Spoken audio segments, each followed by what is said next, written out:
Service Authority meeting.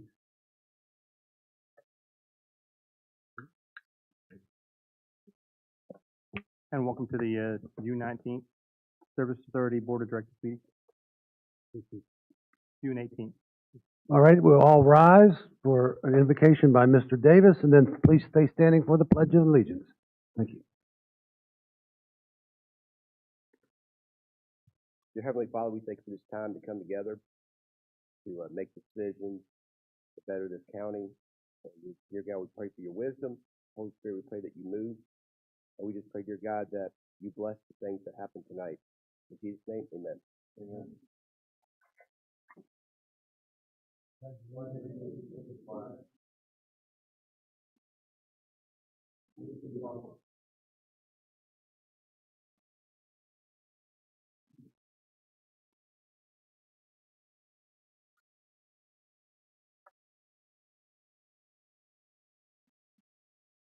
In accordance with the King George County Board of Supervisors bylaw, B, members of the board may participate in meetings using electronic communications provided there is a quorum physically present.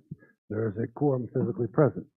Vice Chairman Bender of the Board of Supervisors and Chair of the King George Service Authority is participating remotely. Supervisor Bender has appropriately notified the board's permission to participate electronically depends on technical feasibility and ensuring all individuals in the room can hear the supervisor. Supervisor Bender, please confirm your online presence. Yes, I am online. Supervisor Bender, please state the reason for your remote participation. I am not currently located in King George, and I am with family. Supervisors Bender's participation and reason for remote participation will duly recorded in the minutes. There's to ensure transparent accountability without further elaboration. Ms. Bender, ring in if I miss you, okay? Yes, I will. Thank you. Are there any amendments to the agenda? Seeing none. Alrighty. Public comment. Comments will be limited to 3 minutes per person in order to afford everyone an opportunity to speak. Please provide your full name and district when submitting your public comment so that it can be properly included in the public record. First, we have Reverend Davis.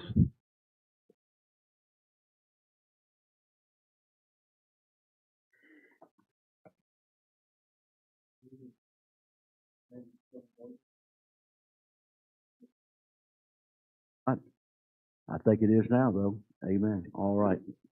Appreciate the opportunity to come and address the Board of Supervisors, and appreciate the wonderful privilege that the Commonwealth has given me, and of course, King George County and the Lord Jesus Christ. We are thankful. This right here, I love reading from it. It's called the Bible. B-I-B-L-E. That stands for Basic Information Before Leaving Earth. And you want to know what it says. You can be wrong about a lot of things, but you don't want to be wrong about who Jesus Christ is and what He's done for you. And so the Scripture says in 1 Corinthians chapter number 1 and verse 18, "For the preaching of the cross is to them that perish foolishness, but unto us which are saved is the power of God. For it is written, I will destroy the wisdom of the wise, and I will bring to nothing the understanding of the prudent. Where is the wise, and where is the scribe? Where is the disputer of the world?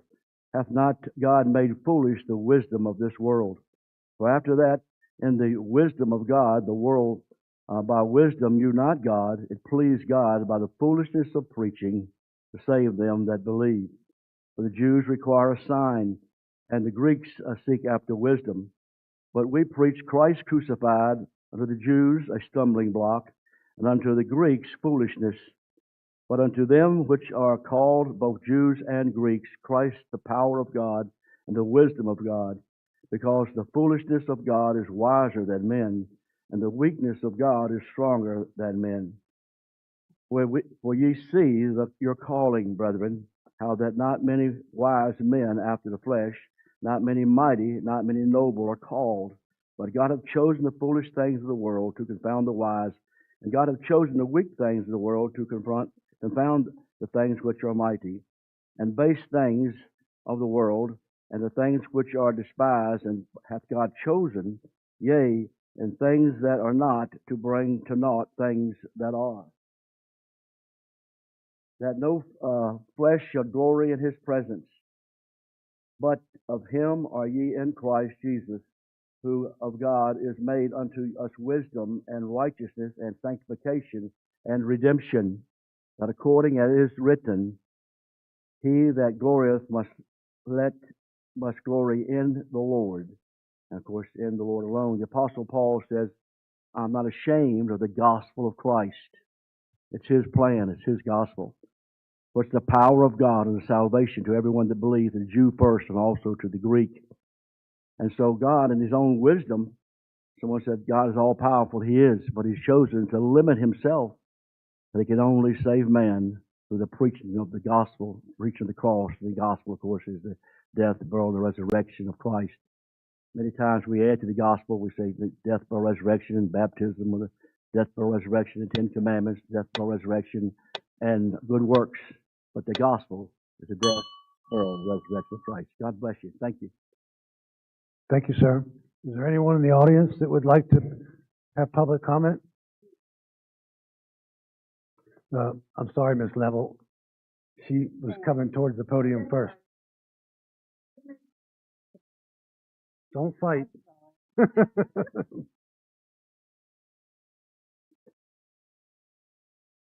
This is too fast. Already. Okay. My name is Ana Maria Lobo. I live in Presidential Lake. I want to thank you for your service to the community, but I also want to thank you for keeping the taxes this year the same as they were last year. That is why you ran on into the election, keeping the taxes lower. I also want to ask you, next year you can do the taxes in March or April, so the people will have more time to pay them. I know that people are never happy to pay taxes, but it's understandable that they will be frustrated with only 10 days to get their taxes paid. Also, you should make it clear how long a grace period people have if they cannot make the deadline. Then they don't have to pay the 10% penalty, which is what they are afraid of it. Also, I want a special thanks to Mrs. Annie Kapka and the rest of the last year board for listening to me and helping with the elimination of the decal or license fee. I worked for almost 2 years for this elimination of this fee because I feel like the people of King George has something back. The taxes in 2019 were 40% up. I also want to ask that you keep spending less and pay more on your debt and our debt. Thank you. Thank you, ma'am.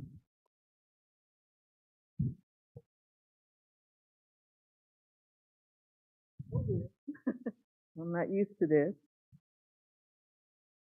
God is good. My name is Edith Gray, and I'm from the Shallow District. And I come to bring something to the board or supervisor's attention. And it's really, I'm a retiree now, and the tax bill was sent out on. They tell me they put it in the mail on the 4th, and it tells you you wanted to pay by the 17th. Now I'm a retiree, and I've talked to others that board budgets their money monthly. And you don't get a bill, any bill you get, they give you usually 30 days to pay it. And this time we weren't given that. And I feel for all those that may have not had the opportunity to budget their money for the next month. And I know my dad's 90 years old, don't live in this county, but thank you, dear Lord, that we are looking after his stuff. But there's some people that manage their one little paycheck. We don't get paid every 2 weeks. They manage that one paycheck for the next month. And to give you a bill, I didn't get my bill, I got it right here in front of me, until the 10th. And tell me I got to pay it by the 17th? You know, that's really tough. My dad's 90, but he has a insurance bill that's $600 a month. And he only gets Social Security. So you have to realize that when you put those dates out there, that it encompasses things that will make it hard for us. Retirees, older people, people that live on one income. I had a friend that said, my husband died last year. Now I got to take care of it all. So please, December is coming up. That's why I'm saying what I'm doing. Because December is coming up, and we know that another bill will go out, but please give them time to pay it.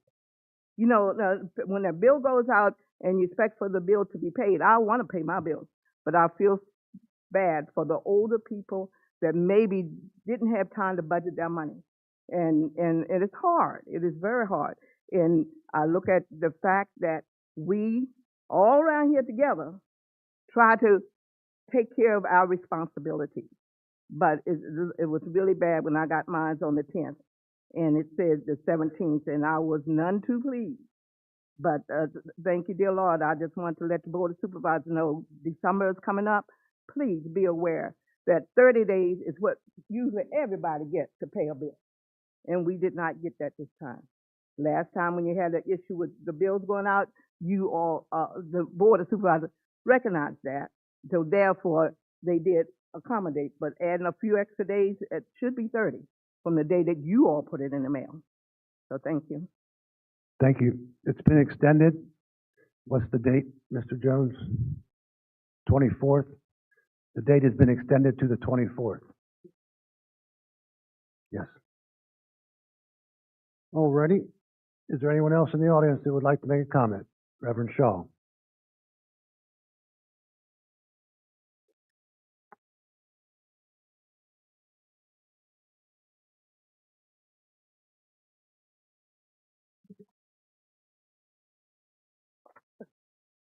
James Shaw, James Monroe District.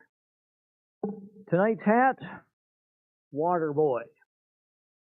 We have an impending long-term problem of obtaining and distributing drinkable water throughout our county.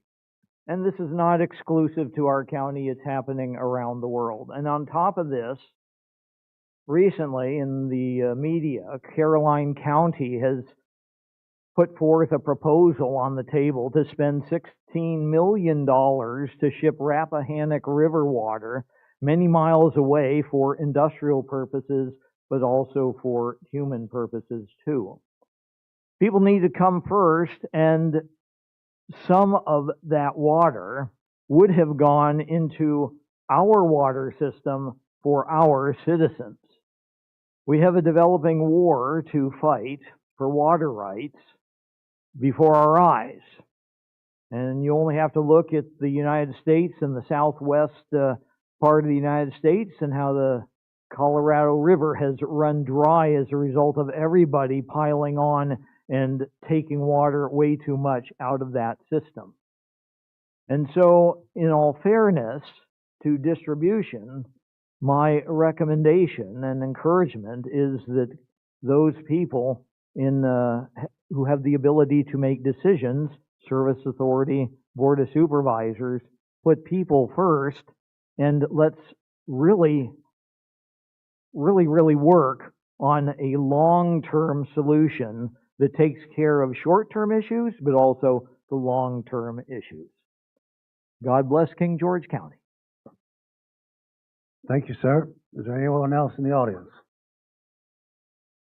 Seeing none, is there anybody on the line?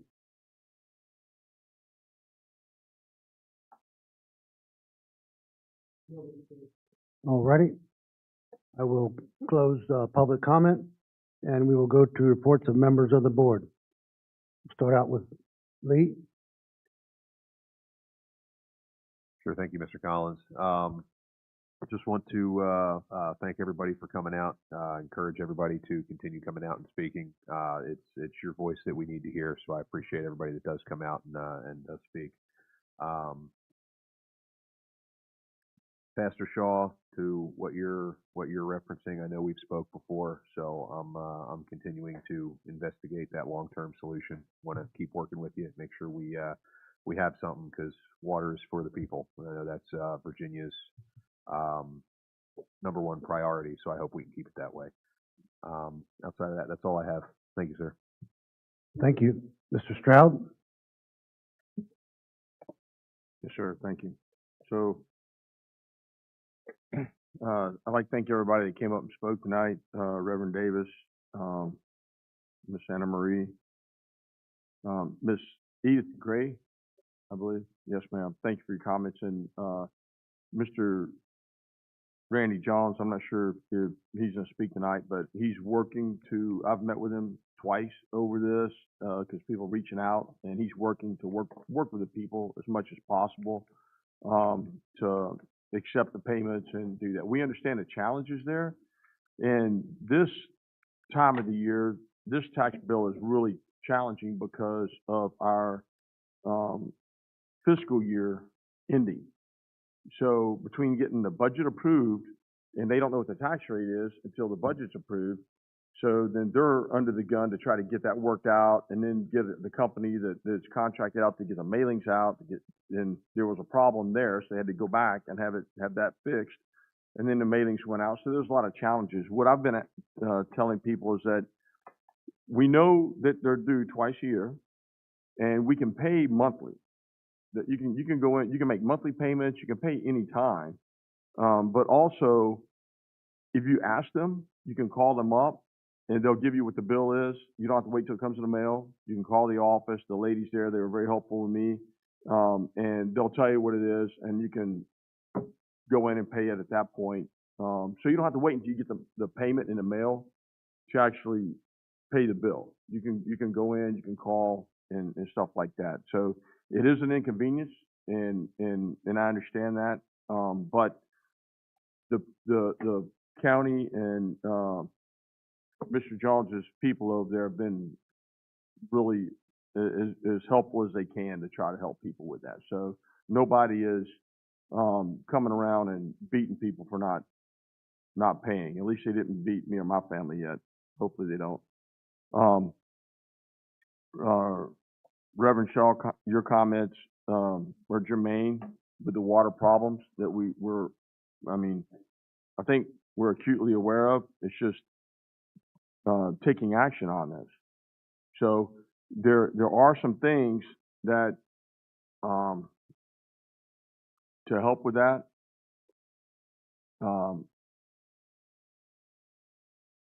I just don't know at what leisure that we're able to talk about that at this point, but I can say that there are some discussions to help with it. So as far as Caroline County, I think there's a lot of concerns with that, from the land that is under question and how they're going to acquire that, and nobody wants that to happen here in King George, with the challenges that we have. So thank you for at least calling it out and speaking about that. So hopefully everybody's voted. If you haven't, it's getting close to being too late, but today is the primary. So if you hadn't voted, then anybody listening in, hopefully can rush in and get that done. That's all I've got, sir. Thank you. Thank you. Mr. Davis? Thank you, sir. I appreciate it. Thank everyone, foremost for coming out and getting involved in your community. We really do appreciate that. From time to time, I speak on things that aren't exactly always about the community, but Reverend Shaw brought it up. In Caroline County right now, they're in the midst of taking 11 acres of land. With their meeting tonight, there's actually a public hearing tonight on the local government. They're taking 11 acres of land from an individual and a farmer whose family has been farming that land for generations. 11 acres of land on the water, and they offered him $78,000 for it. And I can tell you right now, if this meeting wasn't going on, I'd be in Caroline County right now speaking at that board meeting. That's where we all should be. We cannot have an attitude in King George especially. They are the Northern Neck. We're the Northern Neck. And if they'll do it, someone will do it to them, they'll do it to you. And we have to see those things in the news, and we have to stop thinking to ourselves like, I'm guarding my pack, and my pack is all I got to look for. My little household, it's my four and no more. And we have to start looking at everybody. If they could take someone's land against their will, they could do that to you. And there should be people in this. This is our state. This is our country. This is our freedoms. And at this board, I was disappointed that our meeting was tonight because I wanted to go down. Because it's very, very important that we stand for things like that, and that if they can't come up with another solution, it's very easy for good. Whether these are the only solutions, think of something, be creative and come up with something else besides take some man's land from him. And how about not a penny more? How about all the taxes his family's been paying on that land for the past 100 years? How about that? that you just take that, and now you're taking his property. So nothing against them. I hope they do decide not to do it. I'm praying they decide not to do it, but if they do it, it's just an ugly thing. And that's one reason why I ran. I don't want that kind of stuff happen to our citizens here. As America, it's your property. You should be able to do what you want to with your property. As far as the budgets go, we have a time frame that we produce the budget. Our board this year put out and finished our budget and set the rates faster than they've done the past 5 or 6 years. We're ahead of schedule. The auditors have already been in our offices. Most of the time, the auditors cannot be in the office because we are still waiting, and we're so late that we make the auditors, we push them back to July, and then they fall behind everywhere they go, and it causes a headache. But there's been some glitches. There are human errors, there are technical errors. Things happen this year. It was almost like a perfect storm. Now, Randy, you're going to speak more to it, so I'm not getting involved in that. That's not me placing the blame, but there are things that happen. And I think our officers will be more than willing to work with people the best that they possibly can. But we did do our best to try to make that happen for you. As far as, no, I won't talk about that right now. I do want to make one motion tonight. I just want to appoint Kim Clark to the Parks and Rec Advisory Board in the Diver District. Second. Properly second. Any discussion? All those in favor? Aye. Thank you, Mr. Chair. Wait a minute. Aye. Oh, thank you, Okay. Other Chair. Go ahead. Mr. Sullins? Thank you, sir. I want to thank everybody for coming out tonight. And over the last couple of weeks, I've got to have quite a few phone calls and meetings with individual folks, and then some higher level meetings as well. Pastor Shaw, appreciate your comments tonight.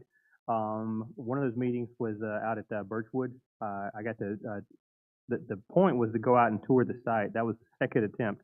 First time I went out with Mr. Stroud a few weeks ago, and this past time I went out with Miss Bender. But each one of those attempts has turned into more of a 1 to 2 hour meeting, talking about the benefits of the Amazon deal, not just trying to find out the information behind it. I am starting to get a little bit more comfortable with what's going on with the water there. My big thing is I would like to see these verbal promises put on paper. I was asked at one point, how can we make this better? The thing I said is, come out here, join us, talk to us. There's so much misinformation, disinformation, some of it intentional, some of it not, some of it just rumor based. Let's just start over. Come in, talk to us, and tell us what's going on. What do you really, what do you want from the county, and what are you going to give us in return? So that kind of stuff. I got to meet with Mr. Smolnick last week, which was really fun. If you haven't had time to meet with him yet, come talk with him. He's a good guy.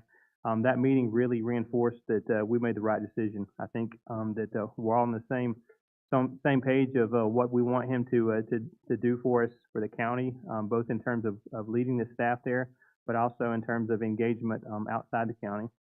Got to meet with Mr. Franklin from Social Services about Wonder School. Wonder School reached out to me. With a name like that, you would think it's got something to do with school, right? Nah, it's a child care program, and they try to help people start small businesses with child care. That's something we clearly need in King George is more professional child care. The startup cost is a bit much though, so Ms. Vance, and then start getting people that might be interested in this because it's also a business opportunity for those that want to do it. But there's definitely a vetting process and definitely a buy-in that's not cheap. Also, Ms. Bender, Mr. Smolnick, and I got to meet with Ms. Parker and Mr. Leach from the King George Historical Society. They're looking for a space to try to expand the museum. If you've never been over there, it's a really, really small room. It's probably 1/4 the size of the room that we're sitting in right now. They've got stuff scattered all over the county in various people's basements and in safekeeping, but they could use more space to display it. So got to go participate in that. And then finally, Saturday, I was invited to go do some opening remarks for the King George Professional Firefighters and Paramedics Union, Local 4438. They did a poker run, and I don't like motorcycles. They scare me, but that actually looked like a lot of fun. So nobody had a sidecar, so I ended up going home. But that was a nice event, and thanks for coming.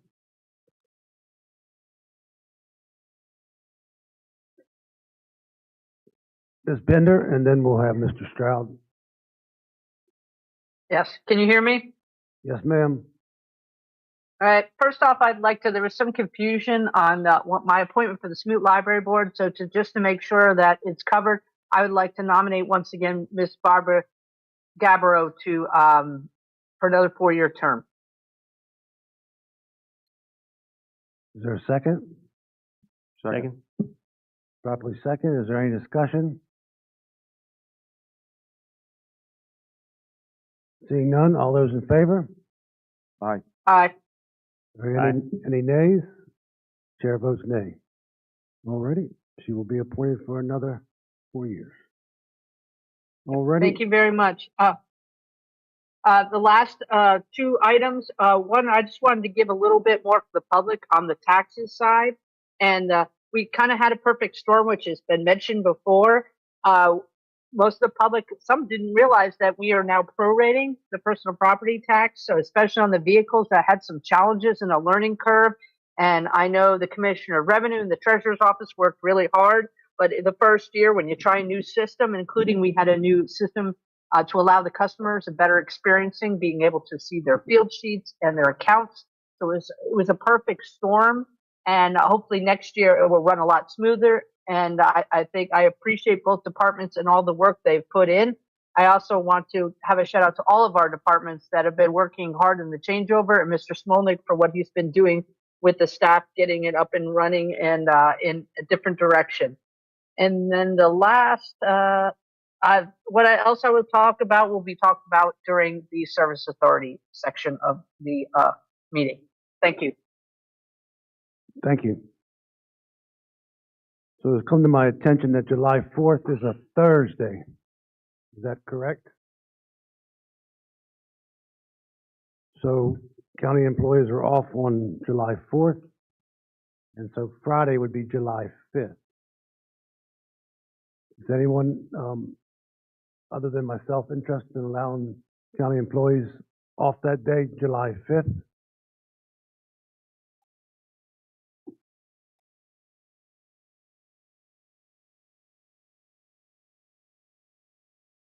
Trying to give them another day off. July 4th is a holiday, it's a Thursday. July 5th is a Friday.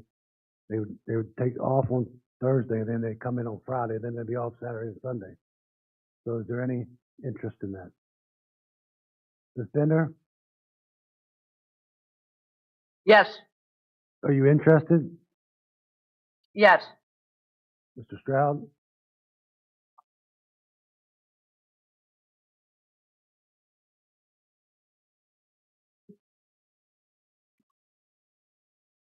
Well, I need to think about it because I don't know what other business is being done on that day. So if citizens of the county are expecting to get something done on that day and nobody's in the office to take care of it. So, yeah, I don't know that at this time. Mr. Davis? So the officers would be, you're saying July 3rd is considered a holiday? 4th. The 4th is a holiday on Thursday and then off on Friday. We'd have to talk about it, see the benefits and the costs. I can't make a decision on that.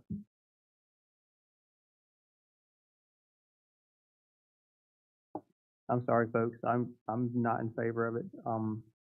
The county pays our people to work X number of days a year, and that's one of the days that they're working. And I don't think we were elected to give that gift. That's tens of thousands of dollars of our budget that we're saying, hey, thanks, take a day off. That's correct. It is about $10,000. But what it does is allow them to be with their family for a period of time. If there's no one else want to change their vote, it'll be a 3-2. It'll fail. Okay, the motion failed. Alrighty. Also, Caroline County, they've been working on that permit, and they still don't have the permit for that straw into the river over at the Rappahannock, where Mr. Garrett owns the farm. So they've been working on it for 15 years. They have been in negotiations with Mr. Garrett and his family members, and there was actually an agreement at one time, and that over the years that agreement has fallen off. So the we, on this side of 95, we have to come off of groundwater, which means well water. Excuse me, we need to get off well water. So the only choices are put straw in the Rappahannock or the Potomac. Potomac doesn't make good sense because of its salinity up as far as we are. The Rappahannock, there's already a straw on the King George side. It's owned by Amazon. Amazon came to the board along with Birchwood and gave us all the facts. And the facts are there in public for anyone to see. Nothing's changed since the last time that we discussed Amazon. They have the ability to get between 7 and 8 million gallons of water a day. The Department of Environmental Quality is a first come, first serve for permits into the river. As I've stated before, the water is owned by the state. Amazon, the easement's owned by a private entity, and the pipe is owned by Amazon. In the original, when they came to the board on many occasions and said they would give us a minimum of 600,000 gallons of water a day, never materialized on paper.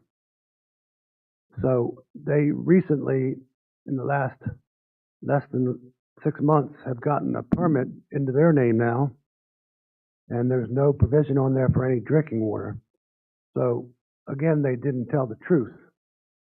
You'll see that there's a propensity for this company to bring stuff in front of you that is not truthful. So there's people in this community that are very vested in that project personally, not so much for the citizens of King George. We are currently in negotiations with Amazon. So there's no reason for any board member to go up there and get more information. There's no reason for the EDA to go up there and get any information that's out of their authority, for one thing. And secondly, the facts, comments, rumors will be there no matter what. The facts are the facts. They're out there in public. This board has seen them, not this particular board, but the boards have seen them. It's in public record. So the fact of the matter is, they're not doing anything for King George County except taking the land, buying the land paying a lot of money for the land, and you'll have data centers on both sides of the river. So this board decided in the early part of January that they wanted to get a better deal because we were not really going to get much money. And so we remanded back to the Planning Commission the zoning for the land. And that's where it sat.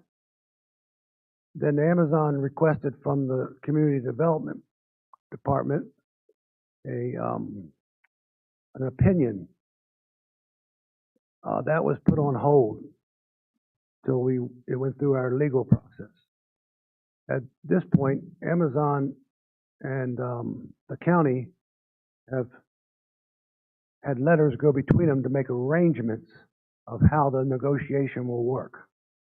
In other words, it doesn't say what the negotiation is, it says how it will work. So I would caution any board member or any EDA not to go up there and get information, because there's no different. All that is what they're trying to do is convince you to change your mind. So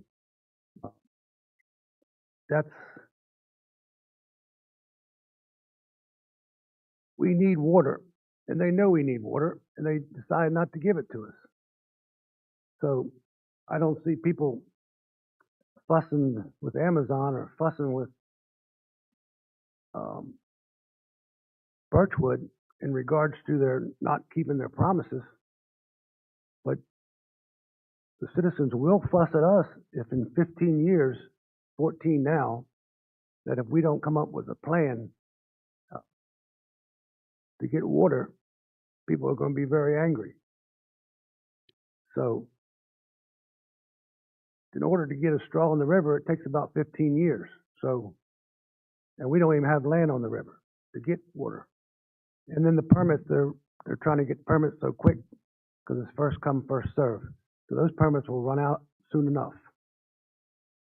So I caution you and for you, all the public, to pay attention and beware of these false narratives that are being presented to you. If you have any questions on the facts, you can look at the board agendas, all the stuff on there, or you can call me and I'll tell you what the fact is. The tax bills. So the county gets in a kind of a lot of our tax money comes from, our budget money comes from the state. So in order for us to get the money and know what our budget is, we have to wait for the state till they get their budget finalized. The county, the schools, we all have to wait for the state. And then it puts us in a bad position, and the treasurer in a bad position, because a lot of times in the last several years, they've been late on getting those budgets out so we can do our budgets. So we actually did our budget before the state finalized it so we could move a little faster. Because last year, I can't remember what the date the bills finally got sent out because of the state. But there has been an extension. And yes, I understand those bills are due twice a year, and I'm retired and I get the bill and it sucks. It sucks December, and all the taxes we're not raising taxes on this board, so I just want everyone to know. I don't see that in the news. So we see everything else that they want to fuss about our board. So they fuss about everything we do, but what we've done is we haven't raised taxes. It's the first time in 12 years. We've saved money for the citizens. Mr. Razavi is going to come up with a list to show those tax savings and those savings that we've made, so we can reinvest those savings into things like schools and economic development and the things that we need for this county to grow and prosper. Right now, with the water, we're kind of at a standstill. In order for us to have economic development, we need water. And so that's what we're trying to work on. So that's the end of my comments. Is there, this is the Board of Supervisors consent agenda. Is there motion?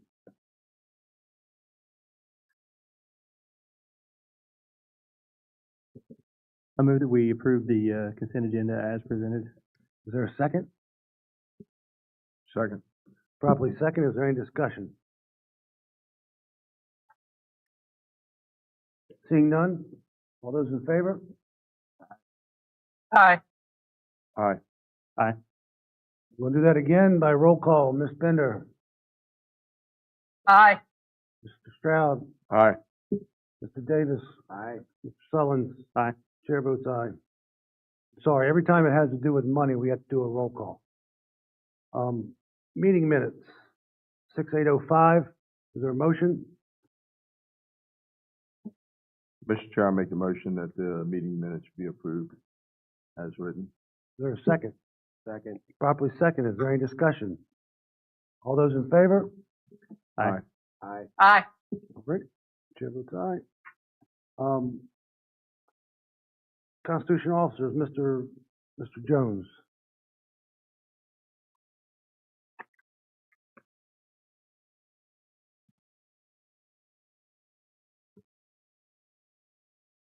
Good evening, Mr. Chair, colleagues.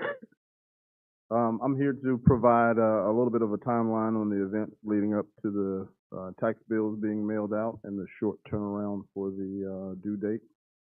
But before I do that, I want to publicly welcome Mr. Smolnick. You all hit a home run with Mr. Smolnick. I've already met with him 3 times probably. Energetic, innovative, rolled the sleeves up, started working with us right out of the gate. I cannot stress how appreciative I am of his efforts already. We're looking forward to his leadership moving forward. Also, I'd like to thank the board. I have seen, I believe, each and every one of you in our office to come by and support us, not only publicly, but privately in our office. I want to thank you all for continuing to come by. It means the world to our staff just to see you, just to come in and give us some support. So just wanted to thank you all for your leadership and your support. Tax mailing. The rate was set on May 7th, as you all said. That is sooner than it has been recently. Having spoken with many of you, I know you wanted it approved even before then, but there were things beyond your control that pushed it to May 7th. I'm going to provide a little bit of a timeline beyond that, just to kind of show you the events that led up to the mailing going out on, it was actually June 3rd is when the bills went out. We received the personal property book from the Commissioner of Revenue's office on May 16th, and we received the real estate book on May 21st. We sent our printing files to our printer. Our personal property file went on May 22nd, and our real estate file went on May 24th. There was an issue with the real estate. We had to resend it on May 28th. We gave final approval for bills to be mailed on May 29th, which was a few days before the bills actually went out. They were mailed on June 3rd. So that's the timeline. We've used the words here, perfect storm. There was a perfect storm of challenges. Here are 3 challenges that we had. Prorating module. This is the first year for the prorating. So there were some challenges with the prorating model, both in the commissioner's office as well as in our office, causing a little bit of a delay, probably about 2 days each side. There were some proofing issues with our company that we had, again, causing another at least day or 2 delay. Then the actual printing, we did have final approval on May 29th. Our printing company that we use had some short staffing issues as well as some technical issues on their end, which caused the bills not to go out until Monday, June the 3rd. I can already tell you we've already started looking at ways to mitigate those challenges for next year. We've learned a lot, and certainly with hopes of the budget being approved a little bit sooner, and certainly learning some things on our end, we will definitely work our hardest to get the bills out earlier next year. As far as the second half billing, those, we always get those out in plenty of time for customers because the information is already there on the system, and we don't anticipate any challenges. Those bills should be out in the mailbox sometime end of October, again, giving our staff plenty of time, or our constituents plenty of time to pay. Again, I want to thank the board for trying to get the budget passed as soon as you could. As I said, I know you wanted to get it done a little bit sooner, but certainly I want to make sure that you know how much we appreciate that in our office. Never my intention to give the short turnaround. In the past, whenever these deadlines have gone past June 5th, I've always given 30 days for our constituents to pay. However, there were some consequences that we had in me doing that that led to some issues, some auditing issues whenever we pushed that past the end of the fiscal year. So now we're dealing with that hard deadline on the back end of June 30th. We need to have the revenue back in a timely fashion so it can all be posted before the end of the fiscal year. So we have the challenges on the beginning, we have the deadline on the back end. Therein lies the perfect storm that we all talked about. Cannot stress enough, again, citizens, prior to extending the due date to June 24th, any citizen who picked up the phone and called me and said, hey, I cannot turn this around to you in 2 weeks, we were already making provisions for citizens to be able to pay at a later date. after hearing so many concerns from constituents, contacted Mr. Smolnick, who contacted you all, and I appreciate you signing off, so to speak, or endorsing, so to speak, the extension going to June 24th. Again, I want to say how much I appreciate you working with me as well as our constituents on that. So, just want to close by saying, again, to our constituents, certainly it was not my intention for this short turnaround.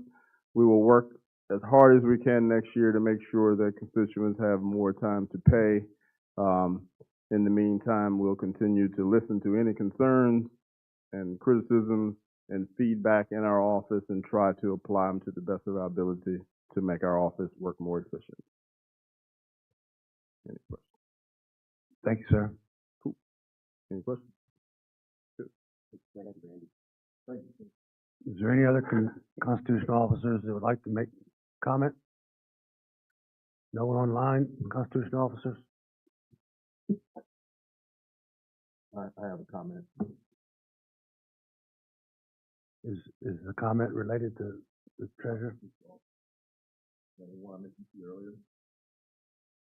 Yeah, so I actually skipped over you because you wanted to bring that up. So go ahead and bring that up, even though we're a little bit out of order. It's my fault. Go ahead. That's fine. It's just, I was looking to see if the sheriff was here, and I don't see him here tonight.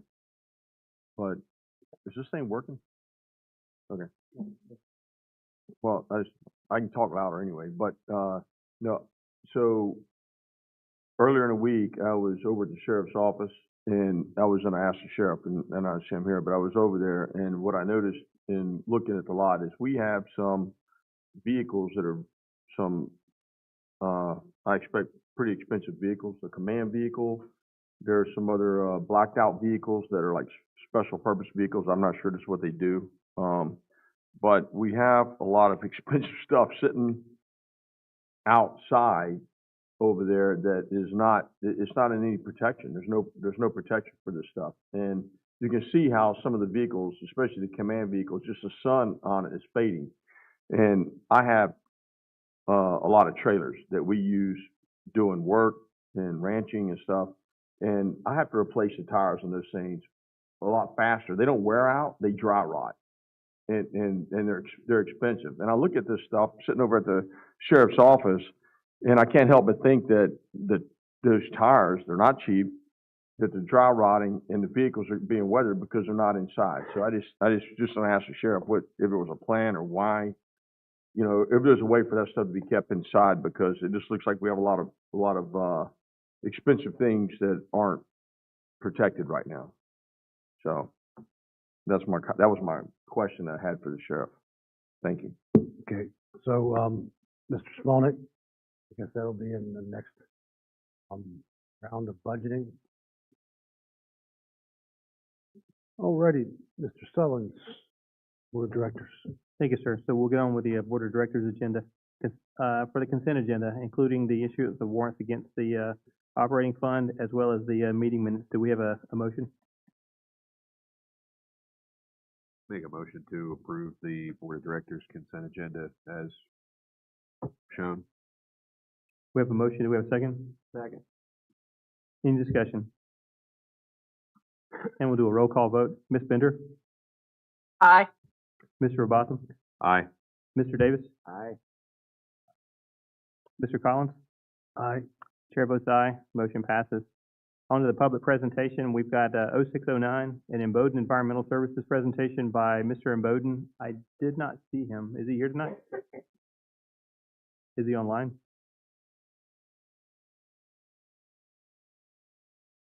Okay. Sorry about that. As most of you know, I'm John Simmons. I'm the COO for Emboden Environmental Services. May was a pretty good month. You know, we did have, on the water side, all the samples were collected. All the samples come back, you know, where they needed to be. The water side, we have the Arnold's tank that maintenance had taken offline to start doing painting, rehabbing that tank. We had a couple booster or chemical pumps that were replaced into the water system. Overall, everything went well. You know, the maintenance guys, they had 2 major water leaks that really made it a struggle for them to get those tanks offline, to get them, you know, the maintenance done on them. But they were able to get through it, so we're good now. Wastewater, we did have 2 violations. We had violations at Perkins Corner and also Oakland Park for TKN. Really the same thing that we've been struggling for the winter time. You know, a lot of it's the concentration coming into the plant. We're working through it. It's probably going to start clearing up for the summer, because when things get warmer, those problems tend to go away historically. You know, we can go back through records and find that typically this is the time that those limits start coming back down. So we've got, I don't believe the clicker's working here. Let's see. I'm going to go too fast for it, I believe. I know the report. So that's really it for the wastewater side. We did have a very productive meeting, you know, with King George staff and Bowden staff. You know, Mr. Rasavi and John Isovice and Miss Bender was there. Had a chance to talk through a lot of the issues that we're having, come up with a plan to fix these items. But overall, it was a pretty good month. Do you guys have any questions or anything in the report? If it was working here, I would go through it a little bit better, but. Go ahead, Mr. Collins. So the 2 violations, is what's going on with them? Is it gonna cost money? No, not at this time. It's really the same violations we've been having through the winter time. You know, the TKN at Perkins is due to the concentration coming into the plant. You know, there's problems out in the collection system, you know, in the lift stations and such. Goes back to the fall program that you've heard us talk about, you know, getting implemented into the county, getting the oils and grease, the fats, oils and grease out of the water, you know, specifically down in the Perkins Corner area. That really inhibits treatment.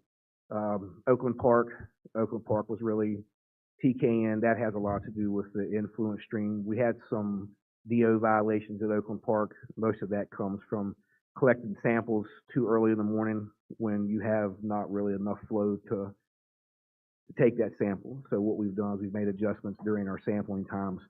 But as far as the TKN, we're going to have to do some work in the collection system to resolve that. And it's one of the things that was discussed in the meeting that we had, you know, about what the issues that we have there and how to fix it. So other than that, it's really been a pretty decent month. We're glad that the warm weather's back and everything kind of normalizes in the wastewater treatment. Any other questions? Not for you. All right. But on the wastewater side, Perkins Corner and Oakland, what's the situation on the engineering? When are we ready to move forward with this project? I can answer some of those questions if you need. You know, the decommissioning, you know, the meetings, the updates, what they're looking is for the first phase of the upgraded hop yard to start in December. And the second phase would start, you know, sometime next year. So when we get that plant online to receive the stream or the flow coming from Oakland Park and Perkins, some of these issues will go away. But as far as the problem that we're dealing with in the collection system at Perkins, we're going to have to fix that, or you're going to have the same problem at Hop Yard. So December, they're going to start putting shovels in the ground? Yeah, your first phase will be in there, and that's really going to be the upgrade to your headworks, you know, things of that nature. But as far as increasing the capacity of the plant, that will be a little later. So you're looking at probably 2 more years. 2 years until they decommission Perkins and Oakland Park. Perkins would be the first one. I thought it was going to be a little quicker than that. Is there, Mr. Wasabi? Mr. Chairman, one of the things that we're looking at, there was an approval by the authority to have a PER done from Oakland Park to Hop Yard. But for some reason, there was never a purchase order issued. I've been working with Miss Bender. She actually found the minutes that they're at her home, and she's in Pennsylvania or wherever you said she's vacationing. And so until she gets back, but we spoke with Levita, and so no purchase order was ever issued to, is it RK&K? Is that the right TRC, okay, I keep getting them confused, to complete that work, which is essential for a number of reasons. If the organization that you referred to earlier that Mr. Stewart is communicating with, if there's a proffer to be made, you need some basis of factual basis to make that proffer. So it's critical that we find that and get that out to the engineering firm to complete that. And Bryce, was that just for sewer or was it for both water and sewer?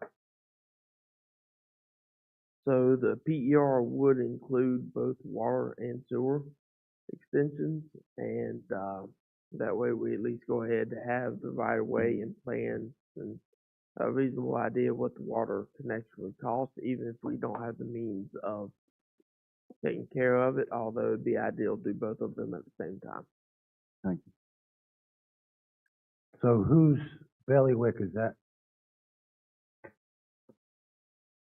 From my understanding, speaking with Travis today in his emails, it's the engineering firm that he mentioned is to complete that task. They actually gave a proposal to the service authority, which was acted upon, and then I can't tell you what someone did not issue a purchase order through the finance to complete the task that was directed. I can't tell you, since obviously I wasn't here at the time, who failed to do that. So, Jim,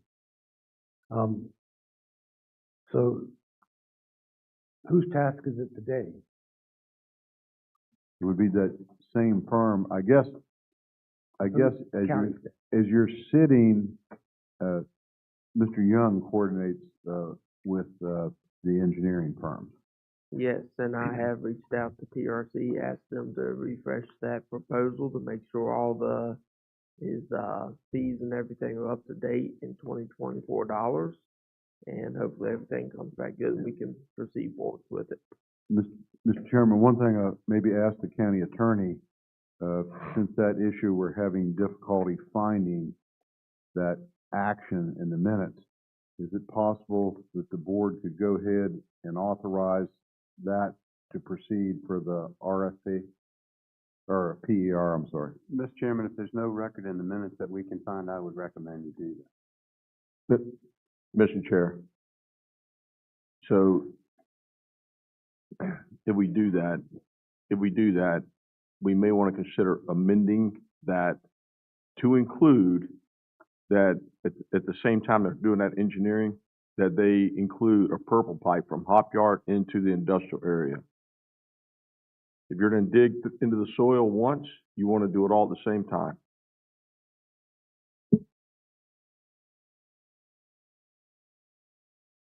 All right, do we have a motion? Well, I have a motion that we amend it to include the engineering, to include a purple pipe from Hop Yard to industrial area. At this point, we don't have anything to amend. Well, I thought there was already a proposal that's put forward. They just need to approve it. Mr. Chairman, I'm sorry, you need a new motion to establish what it is that you want to do, and you can include your pipe, Mr. Strauss. That's where I was going with that. Yes, sir. Then I make the motion that we put a proposal forward for engineering to be conducted to put us water and sewer from Oakland Park to Hop Yard. It'll go through the industrial area, and that we include the purple pipe from Hop Yard to the industrial area in that engineering study. Okay, we have a motion on the floor. Excuse me, Mr. Chair. Mr. Chair. Go ahead. I apologize, but we need a different person to make the motion. Mr. Stroud cannot make the motion. He's not on the service authority. Oh, she's got a good point there. Thank you.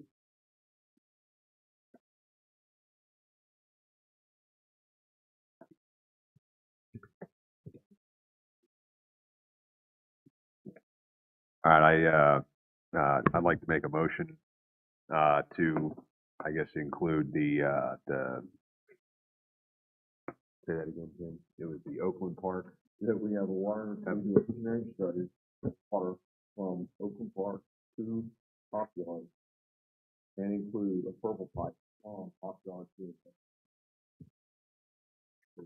As stated, I make a motion as stated. We have a motion on the floor. Do we have a second? Second. Do we have any discussion? Yes, Yes, I do. Can you clarify the full motion again, please? yes, that's what I was getting ready to ask. I don't understand the motion. The motion was to go forward, and correct me if I'm wrong, gentlemen. The motion was to go forward with a proposal that would bring the water pipeline through Hop Yard with a purple pipeline that would include the industrial complex. Is that correct? Yes, sir. So So, to restate the motion, so, Mr. no, I'm just,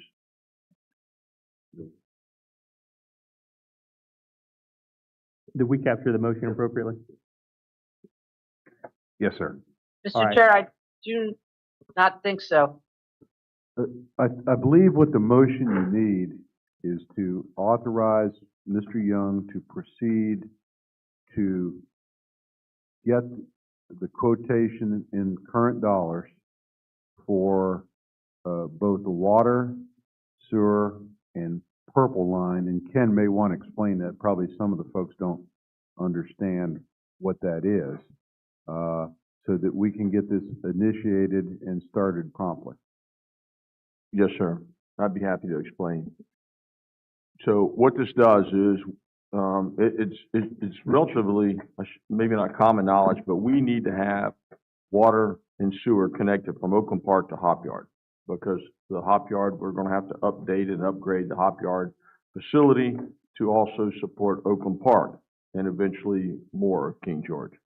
But whenever you're doing construction, and if you're gonna dig into the ground, you wanna do everything underground at the same time. You don't wanna have to come back there and do it twice.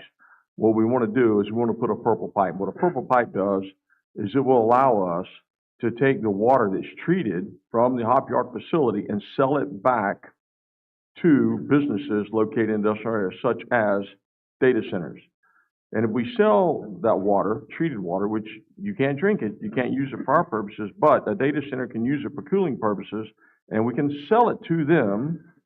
And then what that does is that frees up more of the drinking water coming out of the river for us, the citizens. So it allows that 600,000 gallons a day to go up to a couple million gallons a day because the data centers aren't using it, and allows us to provide income because now we're selling them their purple water, which they'd just soon have anyway, because it's cleaner than what comes out of the river. Mr. Chairman, just as a point of order, I didn't know if a member of the Service Authority wanted to adopt that motion or frame that motion as Mr. Rosati did. Mr. Robotham, would you like to restate your motion?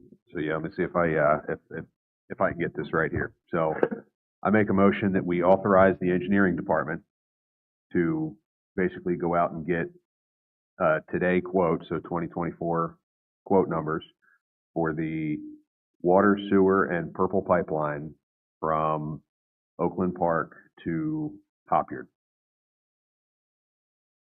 A preliminary engineering report. And to do the preliminary engineering report. Got it. So not a Second. purple line from Oakland Park, but a purple line from the industrial park. From Hop Yard. As amended. Okay. So we have an amended motion on the floor. Do we have a second? We have Second. properly- We have properly seconded. We have further discussion. Mr. Davis and Ms. Bender both seconded at the same time. Any further discussion? So how long will it take to get this information? To get the PER, preliminary engineering report, I will have to consult TRC, see what their timeline is. But I imagine it will be a few months. There's quite a bit of background and investigation that goes into these reports to get accurate numbers, and this will include some information for the Hop Yard improvements and flow information such from Oakland Park Beach where everything's sized right, that and sized not only for today but for years to come in the future. So this was this was,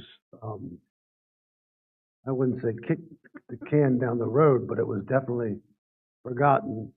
And here we are now, back on doing a historical emotion on this. So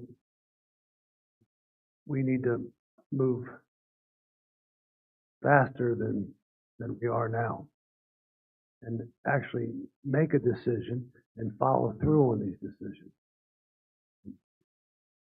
For Mr. Young, the amount of work that you're saddled with all the work in the county, do you need any assistance? Are you asking if my department needs assistance? Yes, sir. You're the I, only engineer other than a very part-time engineer. Excuse me, can we limit the discussion to the motion on the floor right now? And then we can come back around with that? Well, I want to make sure that this, I mean, this same old thing in the service authority, it comes up, talk about it, agree upon it, and nothing ever happens. So that's why I was asking that question. We want to make sure it happens. We want to make sure that he has enough help to make that happen. Huh?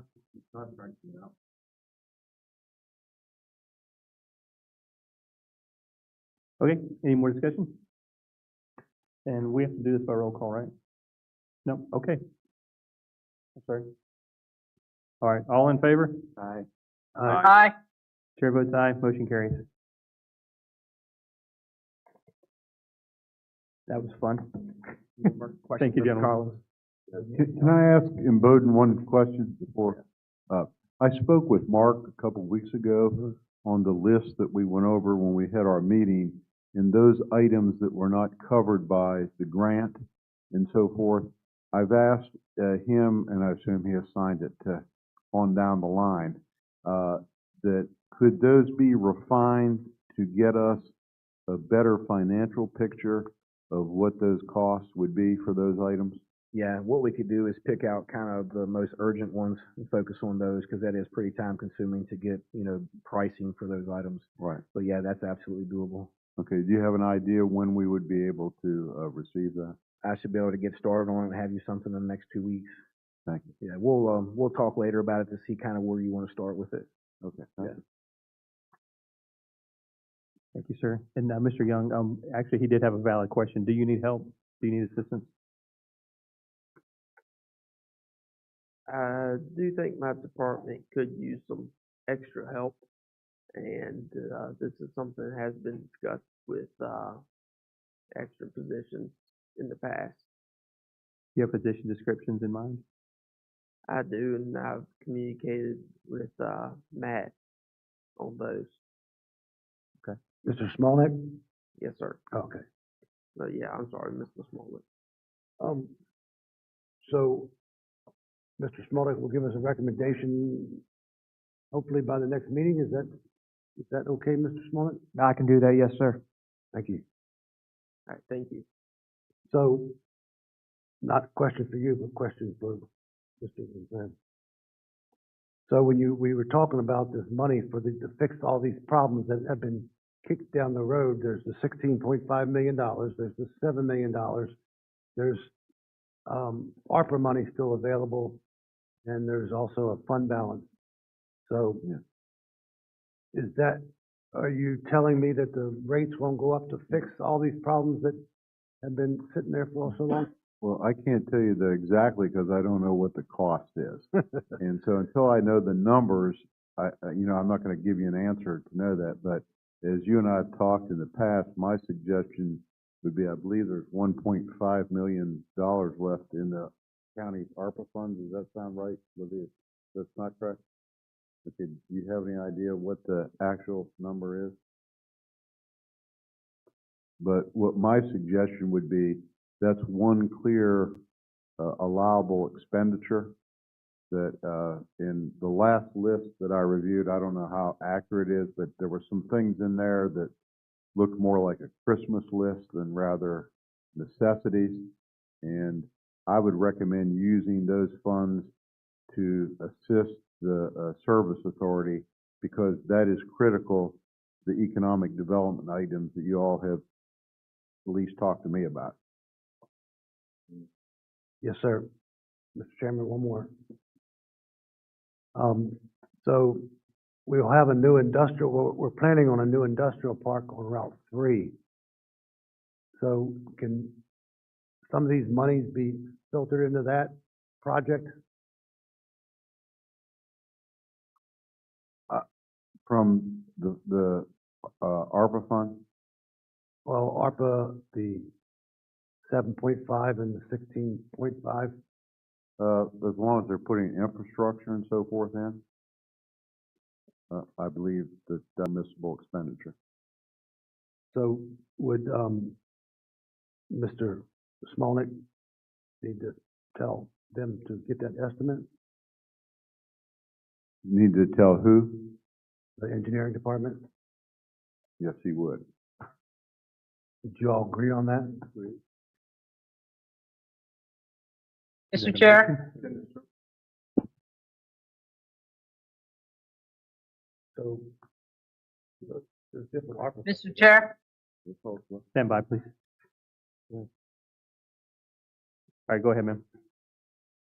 the 16.9 million, it is already accounted for, and that was vetted through the Department of Environmental Quality and the rules for the ARPA grant. So the 16.9 million has a set projects that we can do. I just wanted to clarify that. Thank you.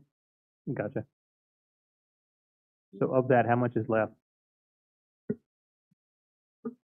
We do not have a left photo because we just started accounting for it Got it. Okay. and taking care of the projects on them.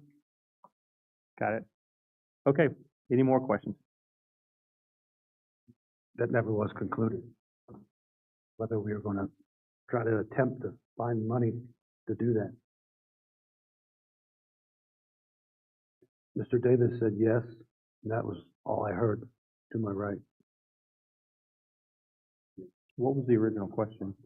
To find some of this money that is not without raising rates to pay for this expansion of the water and sewer out to that Route 301, that 1.5 miles for the new industrial park. Mr. Chair, Go ahead. I would suggest to put it in the list because we want to make sure we take care of the issues that would put us in any violations and consent or further consent orders, and that should be added to the list. I agree, but at this point, do we even know how much we need to add?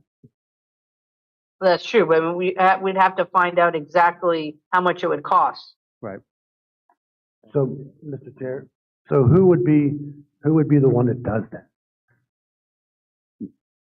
Mr. Chairman, are you talking about the ARPA funds, the 16 million and the 5 million?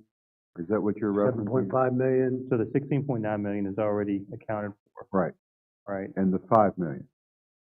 The ARPA funds that I was referring to was what came to the county's general fund. And Levita tells me there's 322,774, but there'll be some freed up from the Tyler contract once that gets resolved. So Okay, so that is available. Now, the question that was brought up from the other end of the table is, can the service authority spend that money? Is that county money or is that service authority money? no, that's not service authority money. It's in the county's general fund. Right.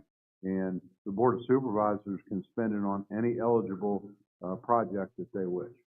You can't spend it on debt service. There's a few things that you're not permitted to spend it on, but the type of things that's been discussed are permissible expenditures. Okay, got it.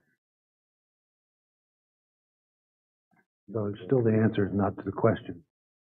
So there's money, Mr. Rosavi, there's money other than these grants that is sitting in the service authority money, Their fund balance. fund balance, Yes. and you have an idea what that is? 7.8 million right now. 7.8 million. Right. And last meeting, of course, I asked you to lower the rates this meeting, I'm asking you to lower the rates and put a line out to 301 and 3. Well, we like a challenge. Sir? We like a challenge. So I don't know whose bailiwick that is, Mr. Chairman. Mr. Smolnick's the county administrator. He's intimately involved with the service authority, but he's not the general manager. And we don't want him to be the general manager because he already has enough work to do. Mr. Rosabi is the Board of Supervisors Special Advisor. So somebody has to have that task. So up to this point, Ms. Bender has been acting as the general manager, in the absence of one. So Ms. Bender has been the chairman of the authority.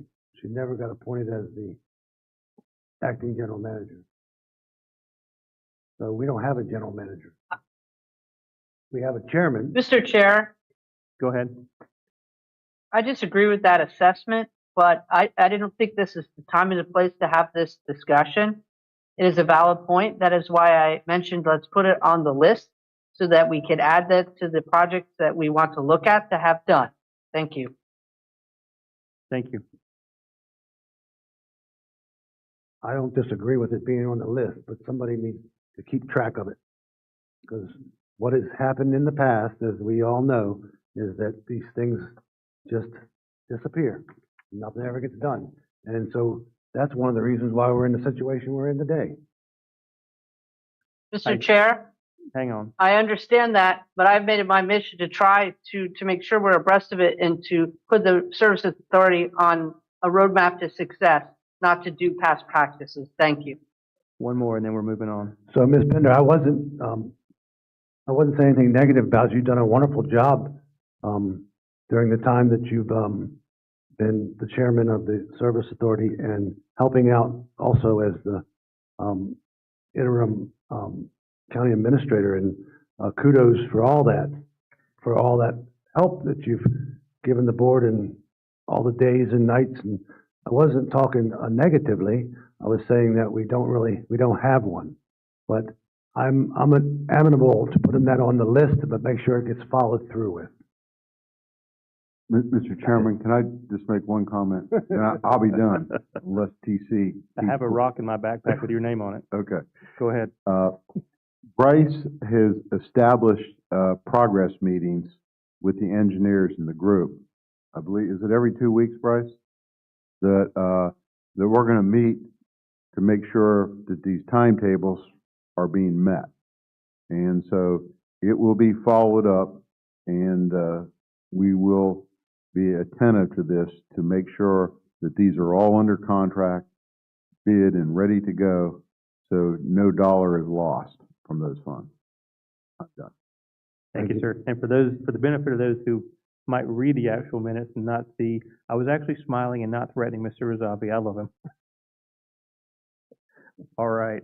Moving on to action items. Item 0610, primary award of construction service agreement with Langford Excavating and Utilities. Ms. Kimberly Cook, procurement manager.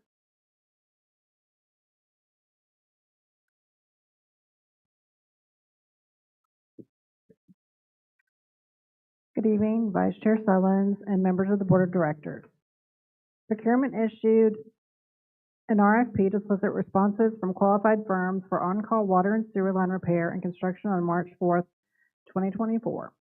3 proposals were received and reviewed by an evaluation committee of 4 members. Staff coordinated interviews with each firm and found Langford Excavating and Utilities and Mueller, Inc. qualified and capable of any potential task orders that would be required. Staff recommendation is to authorize the interim general manager to execute construction services agreement with Langford Excavating and Utilities, LLC as the primary contractor, with a secondary award of the construction service agreement with Mueller, Inc., subject to approval as to form by the county attorney. Thank you, ma'am. I think I can see where you're going with this. Would you like to make a motion?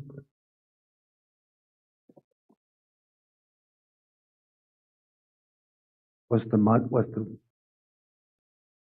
need to get the motion straight.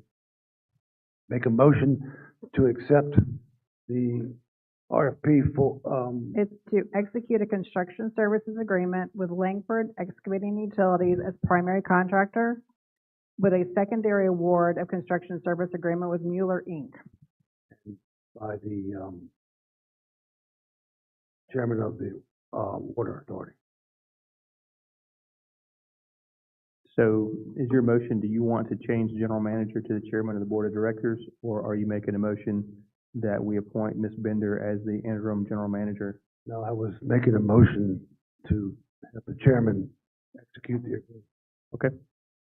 We have a motion on the floor. Do we have a second? Second. Do we have any discussion? All right. All in favor? Aye. Aye. Aye. Thank you. Aye. Any nays? Chair votes aye. Motion carries.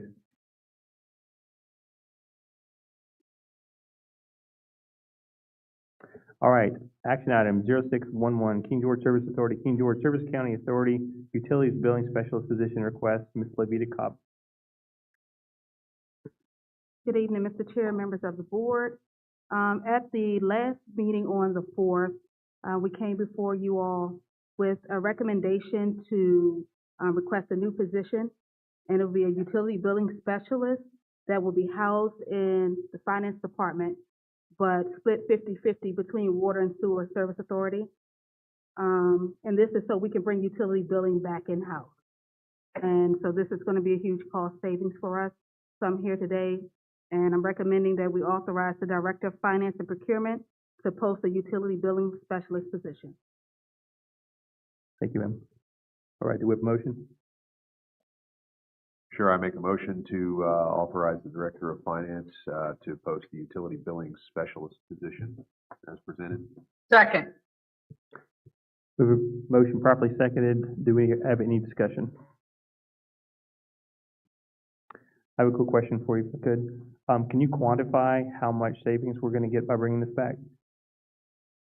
So just this fiscal year, we spent roughly $240,000 on muni billing. And so this position is going to be what, $67,650. So we're saving over $100,000. Excellent, thank you. Any other discussion? That's 67,000 plus benefits. That includes benefits? $67,650 includes the benefits. Okay, thank you. Anyone else? All right, all in favor? Aye. Aye. Aye. Any Aye. nays? Chair votes aye, motion carries. Actually, do we need to do that one by, okay. Motion carries, thank you. Okay, action item 0612, approval of fiscal year 24-25 King George Service Authority budget and appropriations. Ms. Levita Cobb. Yes, sir. At the June 4th meeting, we also brought before you all the proposed budget for fiscal year 24-25 for the King George County Service Authority. The total budget is $8,426,324. So the recommended action is for the board to adopt the FY 24-25 budget in the total amount of $8,426,324. Thank you, ma'am. And do I have a motion? I make a motion to adopt the FY 2024-2025 budget in the total amount of $8,426,324. Thank you, sir. Do I have a second? I think I heard a second. Can you confirm that? Second. Thank you very much. Any discussion? Seeing none, all in favor? Oh, thank you. All right, Ms. Bender, Aye. Mr. Robotham, Aye. Mr. Davis, Aye. Mr. Collins, Aye. chair votes aye, motion carries. Okay, there's no discussion items. Mr. Chair, I'm sorry. Yes, ma'am. I'm sorry, there's additional pieces that go with that as well. Okay, sorry about that. So there's also the resolution for appropriation of the 24-25 King George County Service Authority operating budget. So the recommendation is that the board adopt the resolution for the appropriation of the FY 24-25 King George County Service Authority operating budget as presented. Do I have a motion? I'm making a motion to move as stated. And do I have a second? Second. Motion properly seconded. Any discussion? Ms. Bender?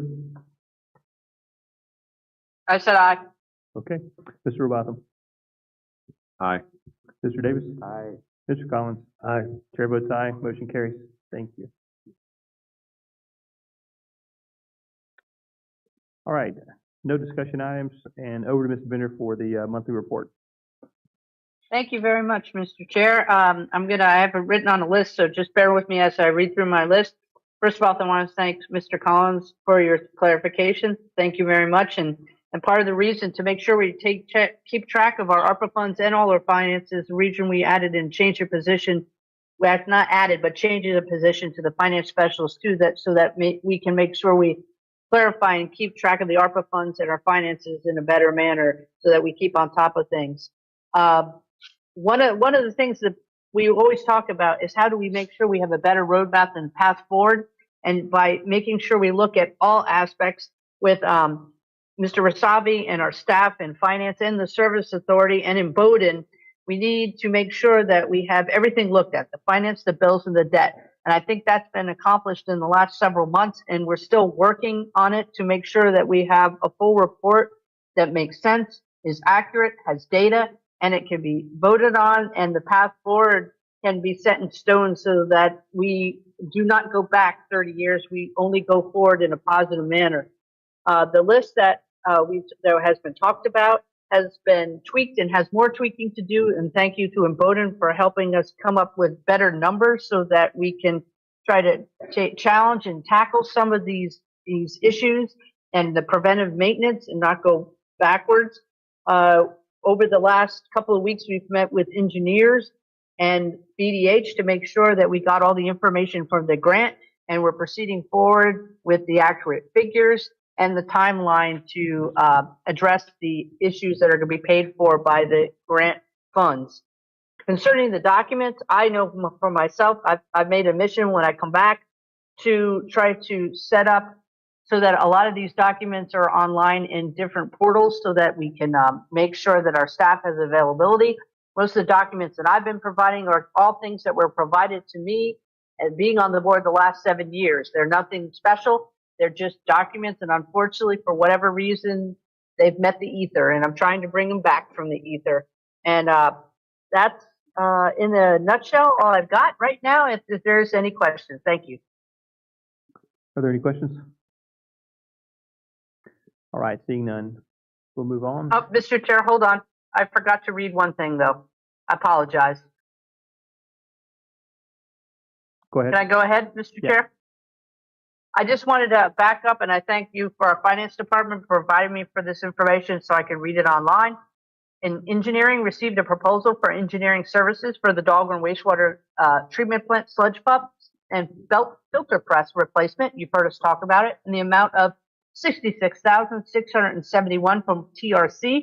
This project requires a sealed PER letter and stamped engineering plans by ARPA guidelines. Since we currently have a contract with TRC, the proposal can be issued as a task order against the existing contract. Staff will issue a purchase order and work will begin immediately. Ms. Fish has provided a copy of the proposal at tonight's meeting. This will not require action from the board since there is an existing contract in place. Thank you. Okay. Is that all? All right, any other questions? All right, seeing none, there are no information items tonight. We'll be moving on to secondary public comment to address meeting business matters only. Comments will be limited to 3 minutes per person in order to afford everyone an opportunity to speak. Please provide your full name and your district when submitting your public comment so that it can be properly recorded and included in the public record. Is there anyone who would like to make public comment? Mr. Dines, do you have anyone online?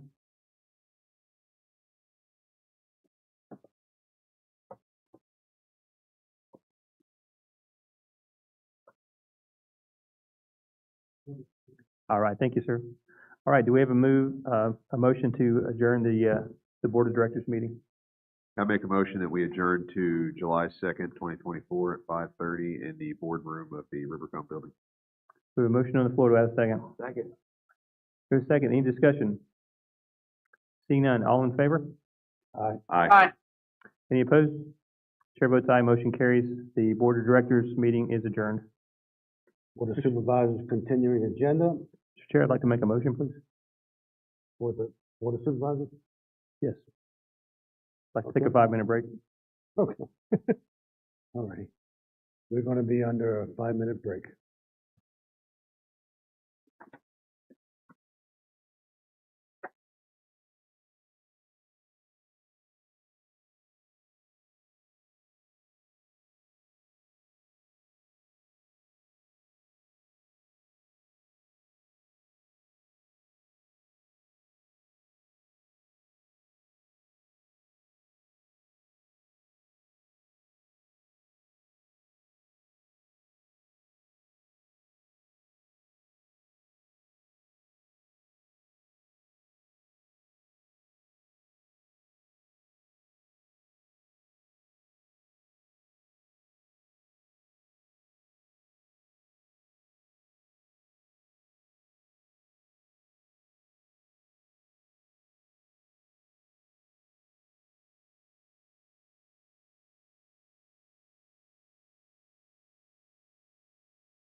It's, June 18th.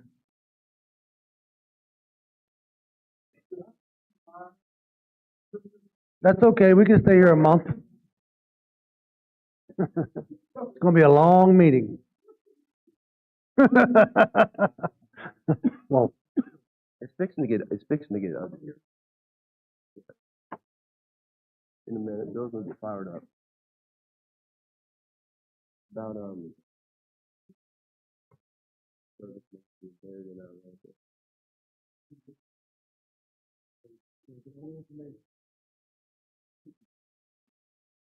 you don't want me to bring it up tonight?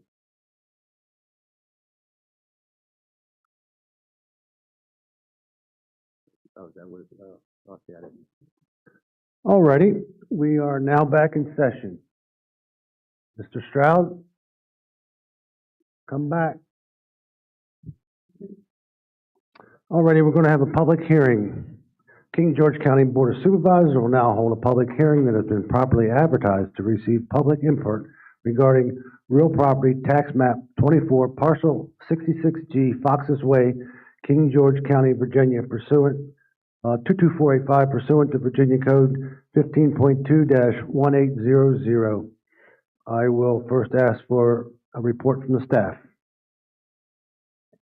Do I qualify as staff, Mr. Chairman? Yes, sir. Thank you, Mr. Chairman. Mr. Chairman, members of the board, and I don't know if Mr. Dines or Jackie can put up a picture, but it would help for folks to visualize it. As you all recall, at the last meeting, I gave you a brief on the issue regarding Heritage Hall and Fox's Way.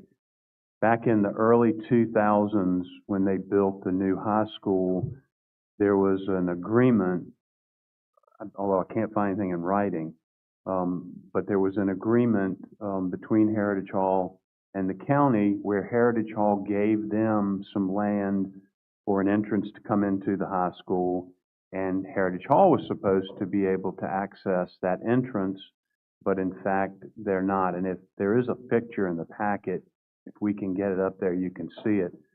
But effectively, Heritage Hall has been cut off from the public access, which obviously gives them difficulty. Nobody's excluding them at this point, but their property needs to have access on the Fox's Way. And that is the issue in a nutshell. What I'm asking the board is, and I think what Heritage Hall would like, first and foremost, you can see where it comes in. Thank you all. So you can see where they gave land at the bottom to help with the entrance, but they've effectively been cut off from the public right-of-way from their land. So I think there are two choices here. The first would be to have VDOT take that portion of Fox's Way that's built there all the way to the cul-de-sac into the state system. And I would ask you all to consider giving Mr. Smolnick authority to reach out to VDOT to see if they would entertain that. In the alternative, if they would not, then I think Heritage Hall would appreciate it very much if King George County would give them an easement over that portion so they can get down to the public way, which I believe is what was promised to them probably in 2005, and it, for some reason, never got done. So I'm happy to answer any questions that the board has. I recall when they did make that agreement in public sessions with Heritage Hall. But that's been a long time ago, and I can't tell you what meeting that was. But, so I would suggest we give them first an easement and try to get VDOT to take it over. Can we go that route? Mr. Chairman, we'll do it however you want. I thought the easiest thing was if VDOT took the whole lane into the cul-de-sac, then they actually have access on a public road maintained by VDOT. If not, then the county would need to give them an easement out of their facility, essentially all the way down to Route 3, I think is probably what Heritage Hall would want. This right now serves as a cloud on their title, and it has impacts on them for things such as refinancing or other things. And so it really is a significant issue for them. They either need to access a public road or have an easement over that portion all the way to Route 3 to a public road. Mr. Chair, I'd like to make a motion that we ask Mr. Smolnik to You engage. need to have a public hearing first, Mr. Stroud, before you make a motion. All right, sir. So, representative from Heritage Hall is here. Come forward, sir.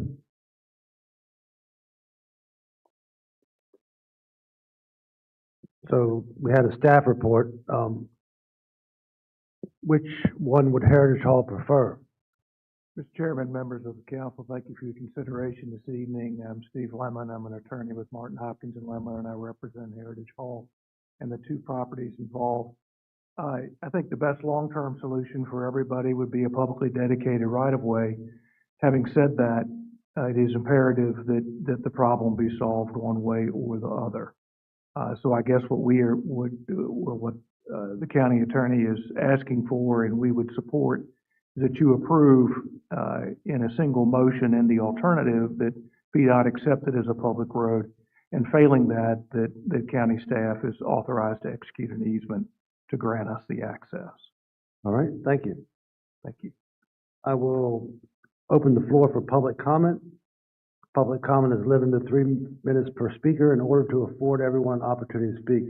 Please state your name and address. Name, address, and district. Upon completion of the public comment, I'll bring back to the board for consideration. The board may or may not take action tonight, depending on the information received during public comment. Is there anyone for public comment? Seeing none, I will remand it back to the board. Mr. Stroud, do you have a motion now? Yes, sir. I'd like to make a motion that, Mr. Smolnik engage VDOT to take over the entrance to Fox's Way as a commercial or property. Sorry, not commercial property, but as they take that property over. Take it into the state system of highways? Yes, sir. As a right of way. And then if not, it'd be brought back to the board for us to consider an easement. We'll give Mr. Smolnik authority to talk with VDOT, try to get into the state system. Would you consider an amendment to the motion, and if that's not successful, to allow Heritage Hall an easement? Yes, sir. Okay. And Mr. Chairman, if I may just clarify, because I don't know if the portion going into the high school is named Fox's Way, but what I assume we're talking about is the cul-de-sac area adjacent to Heritage Hall that runs directly to State Route 3. Yes. Okay. I just didn't know if the other part was named Fox's Way too. Alrighty. So there's a motion. Is there a second? Second. Properly second. Is there any discussion? Ms. Bender, any discussion? Can you just re-clarify the motion fully?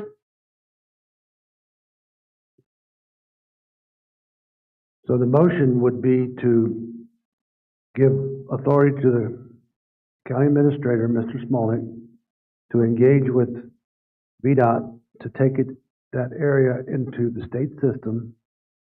And if that fails, with him have the authority to have an easement for Heritage Hall to get to their property. Okay, thank you. Alrighty. All those in favor? Aye. Aye. Aye. Aye. Chair votes aye. Thank you, sir.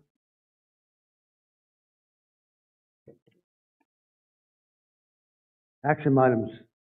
6-10, budget appropriation resolution. Ms. Cobb, Director of Finance, resolution. Yes, sir, Mr. Chair.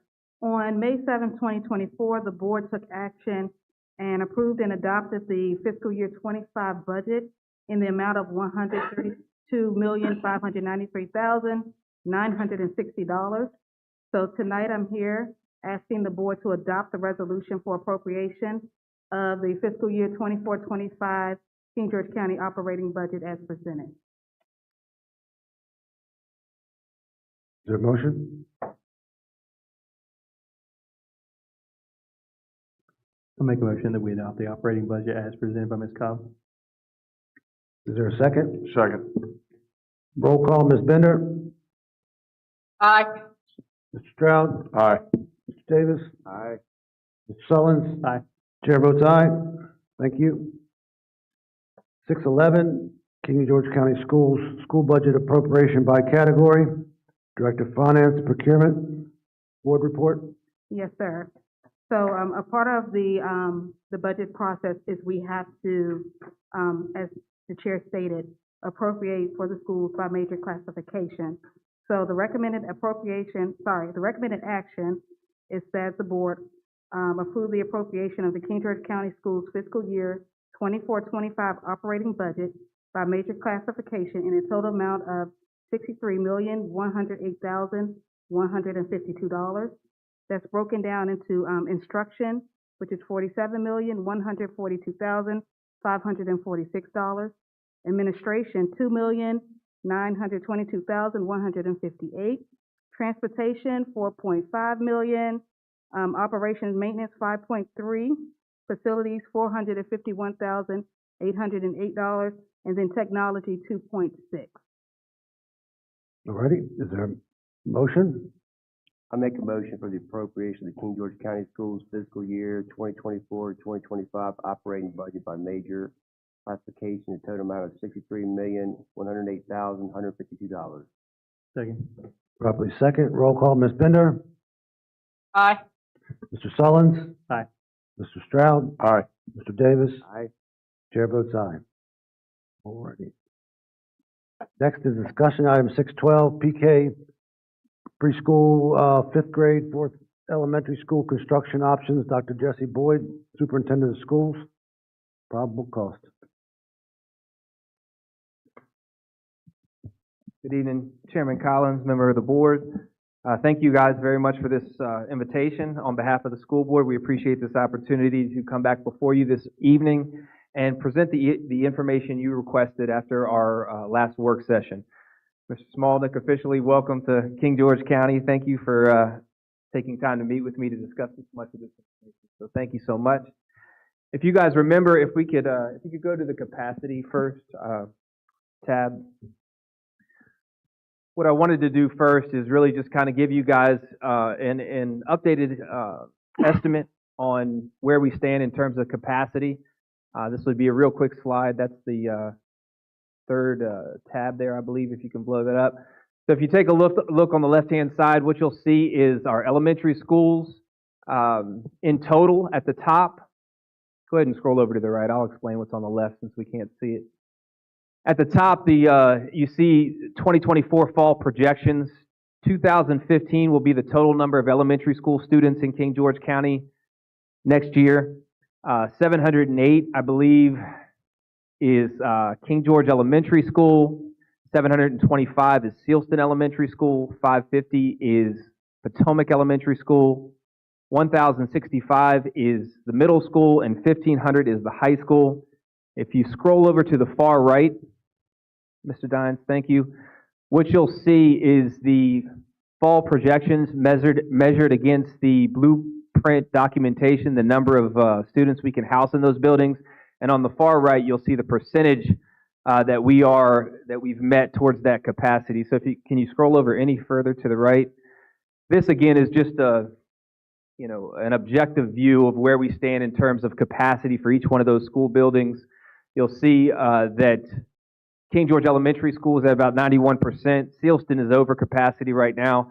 We did buy some room in Potomac Elementary with the addition of the modulars. And then currently the middle school, after the renovation, is at 69%, and our high school currently is at 100%. I just wanted to share that with you before moving forward.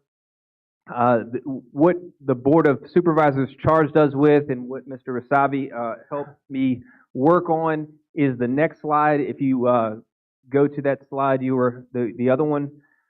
We did reach out to, I think, a number of firms originally, and we were seeking some information on an architectural study so that we could get a cost estimate. If you remember, we discussed a referendum, and what we needed for that referendum was a cost estimate for the pre-K 5 school that would be proposed.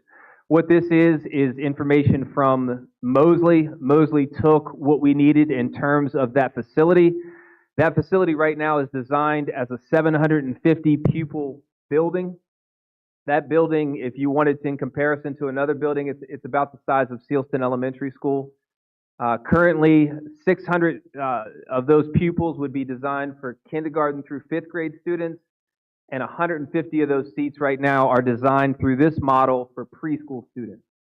This model does have the ability, similar to our current middle school, to expand in the future, so we could add on a wing if we grew beyond the capacity of that building, similar to what our middle school has right now. If you switch over to the last slide, Mr. Dines, the cost of that model, and again, it has all of the Virginia Department of Education requirements in terms of classroom sizes, ancillary spaces like administrative wing, cafeteria, gymnasium, and so on. The last slide, Mr. Dines, it's, I think that's, yeah, that tab there. According to Mosley, the cost of this building to include site work, building, and then the right turn lane, left turn lane, total construction cost is $54 million. That's the top section of that table there.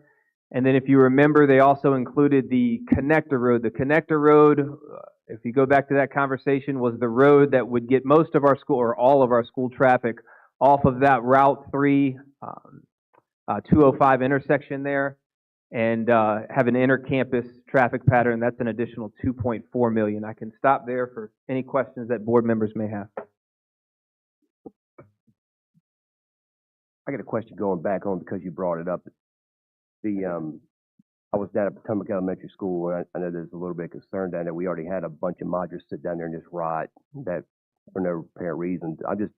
What is going on as far as the permits go? Is there anything that we can do to make sure that those things are set and ready by the time school starts? Because the principal down there acts like it's going to be a real problem if they were not. So I know, I went down there the other day to check, and they're still sitting there. Well, I appreciate your support and effort, Mr. Davis. Right now, we actually do have all of the units secured together. We're actually working on the interior of the building right now. We have all permits are fine and in order. The last permit we needed to pull was for the fire alarm. That's in order at this point. The plumber and the electrician are working simultaneously to get things together. We're still on pace to have that open by the beginning of the school year, even given the challenges we had with the permits and things. So I appreciate your help and support with that. Thank you, sir. Thank you. Yes, sir. So the total would Mr. Chair? Yes, ma'am, go ahead. I had two quick questions. On the, I noticed in the engineering, they had mentioned moving the tennis courts, and we spent a lot of money to renovate those tennis courts, and it would be a shame to respend that money. So that would be one thing I would like to see tweaked, because I know there is room to one side of the tennis courts that the road maybe could be swung on, just knowing the property very well. And then the second is, what would be done with the school board offices? And because once again, I'd like to mention leaving building 2/3 vacant isn't the best thing to do.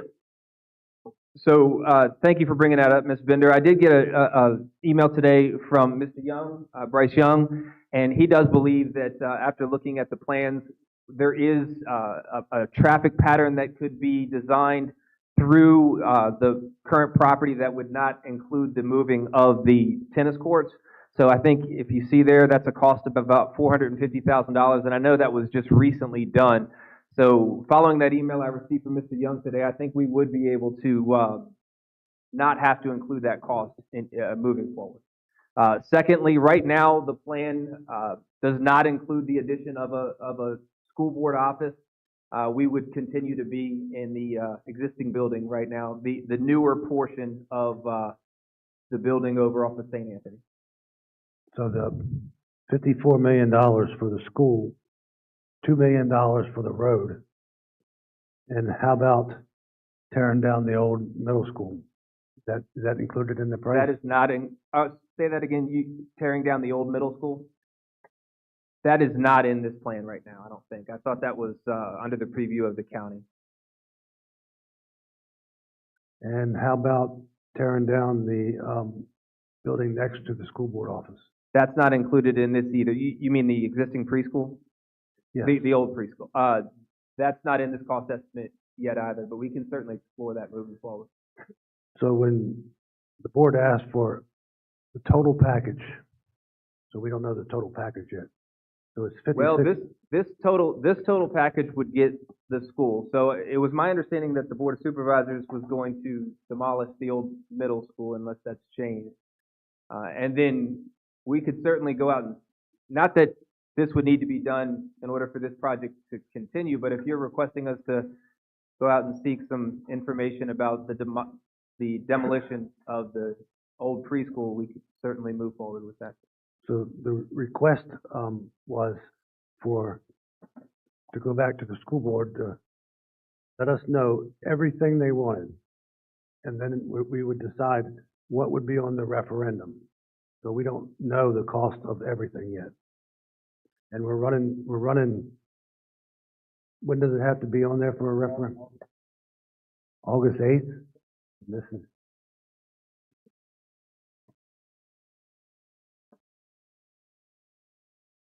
so now we're talking July.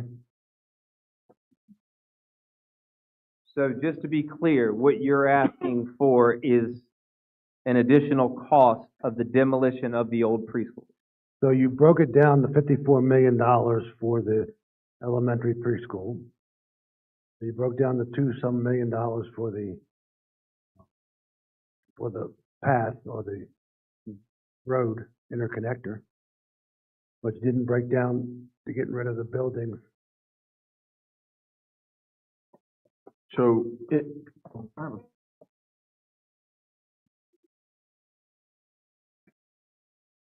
Ms. Davis, I have to ask if you're going to speak, that you come up to the microphone. Thank So you, Mr. Chairman. everyone can hear you. Thank you, Mr. Chairman. That's true. If you need to speak, come on up here.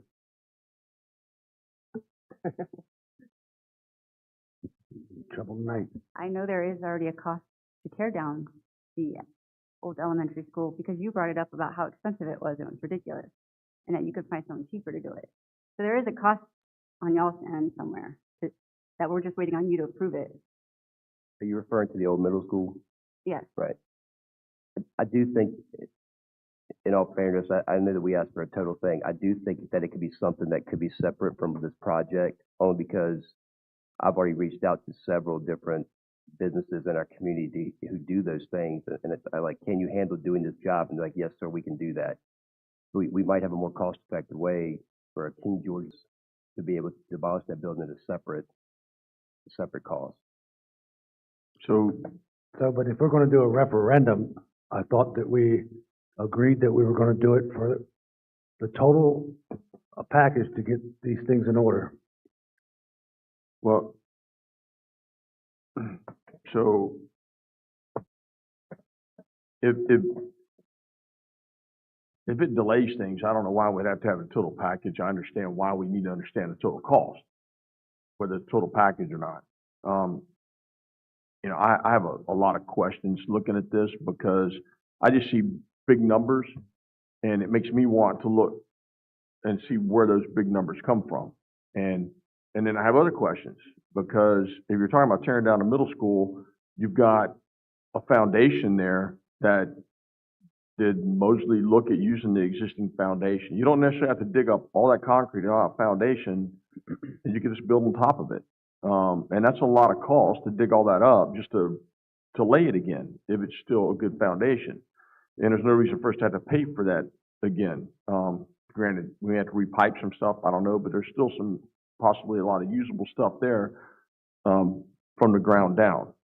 And then would like to see what the site work is. I mean, obviously, there's going to need to be some ponds to capture runoff, water runoff and such like that, and probably some roads. But before I would approve any money, I need to dig a lot more into it. And then is this what we're talking about? Is this from the discussion about, we know the old preschool, something needs to happen there, but there was a discussion about whether we were going to have preschool in all the schools instead of in one place. So that was up to the school board to to come up with that plan, and this is the plan they came up with. But, so that old middle school has been sitting there, Sergeant Major? No, it's been there. Something needs to happen Yeah, to that. so I'm not this arguing is that. the same old crap that happens every single time in King George. You know, it comes to the board does nothing. The building continues. At one time, you could have used that building, and it just went into disrepair. It was owned by the school board, and then it took 7 years for the school board to give it to the county, and the county got it, and then the county did nothing with it. So you can't even use it. To go and be concerned about, I mean, you'll have waterworks and electric lines, but you know, if you're gonna do something, do it. If you're not gonna do it, don't do it. And that's what King George has been doing right now, is not doing it. So why would we bother to put a referendum on if we're not even planning on doing it? And if we're gonna do it, I mean, you know, we just sit around with buildings empty. That old preschool over there, you know, we all know it should have been leveled 40 years ago. And here we are now. It's been talked about. I'm not sure if this is the Board of Supervisors or the Service Authority, because nobody can seem to get anything done. It almost sounds like you're trying to associate us to your guys' previous performance, okay? Because That's a good one. You're yeah. right. Yeah. I so- am associating previous performance by all the boards to today. So the What? previous performance of all the boards has always fallen short of what we're supposed to do. They haven't fallen short of spending the taxpayers' money. They sure haven't fallen short of that. They sure haven't fallen short of approving, you know, exorbitant amounts of money to do something that they didn't need to do because they said, oh, let's just slap the table and go spend the money. And that's what I'm not signing up to. I don't have a problem with moving forward. I'm all about moving forward, but I'm moving forward smartly.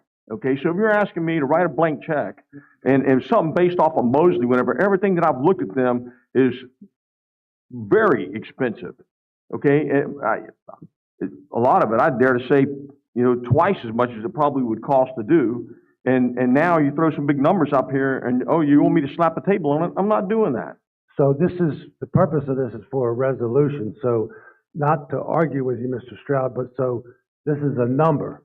So it doesn't mean that it will be that number. So you might be able to get all of it done for less money, including tearing down the 2 schools. But in order to have a referendum, you had to have a number. So we asked them for a number, and they gave us a number. So we're not writing anybody a check at this point.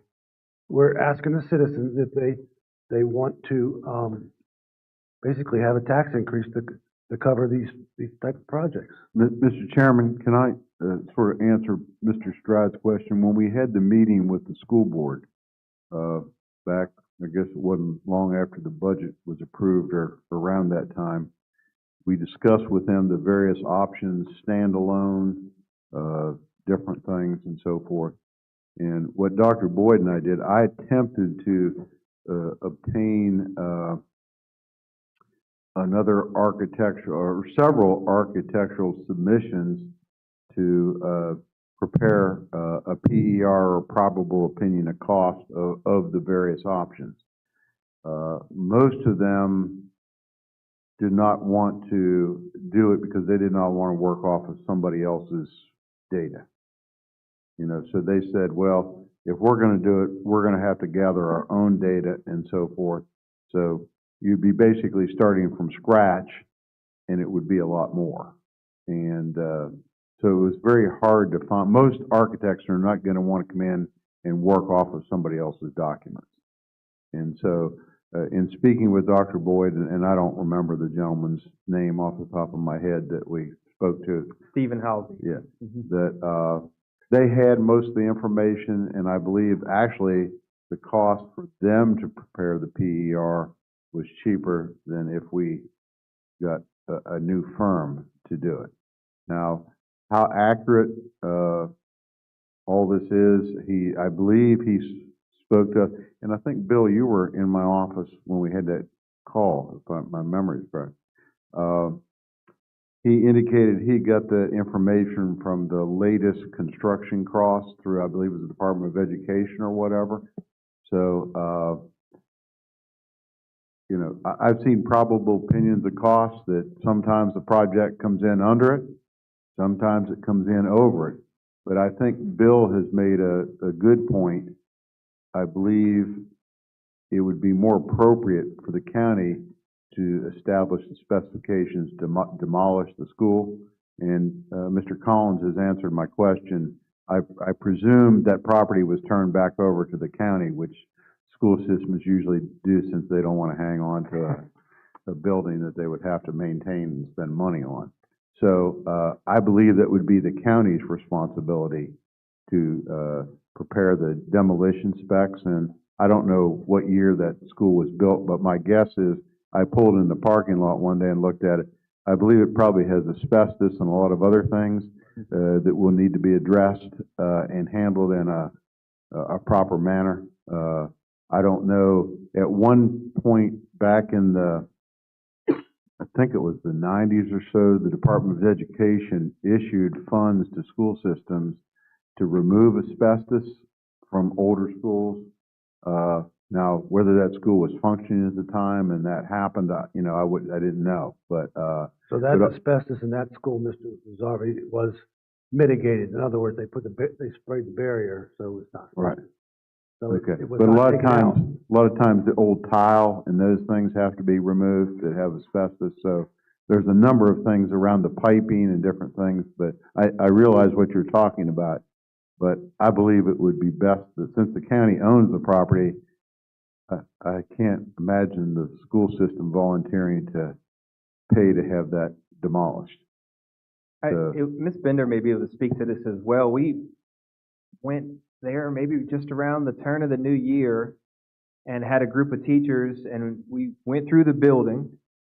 Mr. Stroud, you were there as well, and really the idea at that time was that I thought we were getting a study done through the county to figure out what it would cost to demo the building. I thought that might have been done. It was my understanding that it was done, but at that time there was a conversation about asbestos, mitigating that, or you know, the cost of demoing that building with asbestos, and also I think mercury was mentioned in the flooring, maybe is what it was. But it was my understanding that that had taken place, and I thought it would, we were even on the timeline to demo it sooner, like this summer. I thought was when we were asked to have things out. Yeah, it was like $400,000 is what I remember, but that came and didn't go anywhere either. Yeah, there's something needs to be done there, and if something needs to be done, you know, and we need to take action. And I'm not disagreeing with that. I would say that if you have a plan, if we had a plan, like we're going to put a school there, another school in that spot, because I didn't know what the plan was. But if we're going to put another school in that spot, then we may be able to use some of the existing site without just leaving a big hole in the ground. And maybe not, you know, maybe not. But, you know, it's just, you know, if it was me and I was going to build on it, I would try to salvage what I could so I wasn't, you know, having to necessarily rebuild that. And I don't think we had that plan when we were talking about demoing it. I don't think we knew we were going to put another school there.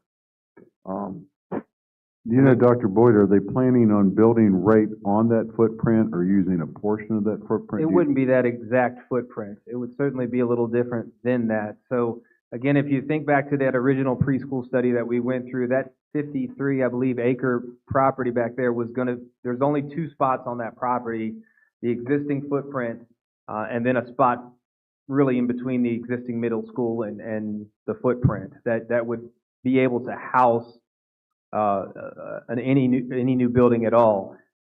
The plans do assume that we could use the existing, I think, water lines, some of the piping, some of the things, fire pump, I think, is mentioned on there as well. There's some things like that mentioned in this. It's important to I think, kind of frame this in the appropriate light. This is really a 50,000-foot view right now. This is just a number. We're not to the point where we're into the architectural study or anything, you know, engineering or anything of that nature by any means. This is just really a number so that we can, if the board decides to include this on a referendum, we give our public an idea of how much a new elementary school, preschool could potentially cost. Okay, so nobody's done any detailed planning. Not at all. No, this is really a far off view right now. This is just a number. Mr. Chair? Yes, ma'am. Yeah, I just want to provide some historical clarification. Number one, like Dr. Boyd said, that the footprint, the site is a very challenging site. If you actually walk the property, you realize how much wetlands are on it, and using totally the existing footprint, it was not, in my opinion, the best use of the site originally, and there are some challenges through modern VDOT standards of the entrance that the entrance egress and ingress would have to be changed, so you need a little bit more property for that, so we'd have to change part of the footprint. And then with the old site, there's two challenges, one being that leaving the administration building there will need to be some upgrades to that building, because I know it's been on the CIP, and Dr. Boyd, you could clarify, for replacing some windows and some air conditioning units, that they're quite old. All you have to do is go over there and take a gander at them, and you would agree that they are quite old. And for the old preschool and the second high school, a lot of folks don't realize that that's not the original high school. The original high school is down the parking lot next door. It does have an emotional and some sentimental values to some of the folks, but the original high school was where the parking lot is located. Thank you. So so in order to make the school board building ADA compliant, you need an elevator. So where you go in the school board office, when I was on the school board, it was a plan to remove that area and put an elevator in. That was the most cost effective. But the number that Dr. Boyd has presented, so if you put a referendum out that says to spend no more than the number you say, if you come in cheaper, then you don't do that. You know what I mean? You get cheaper. The ideal is for the public. So we, at our meetings, over and over, the people come and say, I'll pay more tax for schools. So this is basically putting the rubber where the road is. Let's see if they really mean that. Do they want to pay more tax for schools? Eventually, then we will still have to make a decision one way or another. I think it's incumbent on us to find other ways. I mean, right now, it may seem that it's going to be more taxes. I think the challenge that I take on is to find other ways to bring money in so they don't have to pay more taxes and they still get to school. Well, you're both on the same track of that. So there's bring in a business that could fund these type of projects that we need. You're right now 2 years out. So in order for the schools to meet their needs, they're about a year out. So, No, I agree. You know what I mean? No, I understand that. I do have a question though. You mentioned about the school board staying where it's at. And so, and I'm learning about this stuff, but why would we do that? If we're building a new building, why would we just include it in the new building? Because where they're at right now, it's not getting any better. Right? So, Mr. Stroud, can I address that? Sure. So everybody talks badly about the school board office. They've spent a lot of money to upgrade the air conditioning and heating for air quality. The offices are good size. The building is not in bad shape. It has a few roof problems, but there's nothing wrong with that building. And there's no need to build another school board office. I understand, but that site is a really good site. And if we just have a school board there, whenever we can do other things on that site, if we get the school board out of there, then it opens it up for. Well, now if you're mentioning to get a school board office and all those things and to sell that property, you could make some money on that property because you got the pit. You got a lot of property there that you could sell to some developer, not a data center, but some developer or something for houses. It's in a residential area, but that would have to be a forethought before we get started on that. Or possibly, Mr. Chair, move into school board offices along with where all the other county offices are, so everything's kind of a one-stop. We are gonna have a empty courthouse very soon. But they're not moving it. I'm not Our asking. staff needs more space, so Talking about a courthouse that no one's in. now there's gonna be people in it. Right, we had to do work on that building, so If we work on that building good. absolutely, but that building, that the money that we got, the estimate, we didn't need to do that kind of work. 20-some million dollars for that building was crazy. But anyhow, we're not talking about that right now. So we're talking about this. So what's the board's interest? I mean, how much room does a school board take up? Whenever you look at your options, maybe at least bring it So, out and say. yeah, we were really trying to be fiscally conservative, you know, with our paramount need is an extra school facility for students. I agree with Mr. Collins. I think that that school board office, I agree with both of you, honestly. The school board office as it currently exists right now is something that with a few upgrades, it's not a bad building. And, you know, we do have a habit in King George County of just turning and leaving a building alone. However, to your point, it's great property. It's property that would be wonderful for Parks and Rec or quite frankly, any commercial enterprise. You see them popping up everywhere as far as recreation buildings and things of that nature, and the pit's beautiful there. It's something that this county has loved for many, many years. But we did not include the school board office in this cost estimate for the reason of we can exist in that current building that we're in now. And there may be other options moving forward into the future where there's other office space that we could occupy, but our primary and paramount concern is extra pupil spaces. So, Mr. Stroud, also, we had to consider the school board building now, so all the fiber is run to all 5 schools, and it goes into that building. So if you make another school board building somewhere, you got your whole systems over there that would have to be moved, and the lines would have to be moved. So that's a unforeseen cost. I don't know how much it costs to redo servers and run new fiber line. You know, so well, so it's going down 206 now. So King George, the contract, the E-rate contract was for the schools at a certain rate to get those lines in.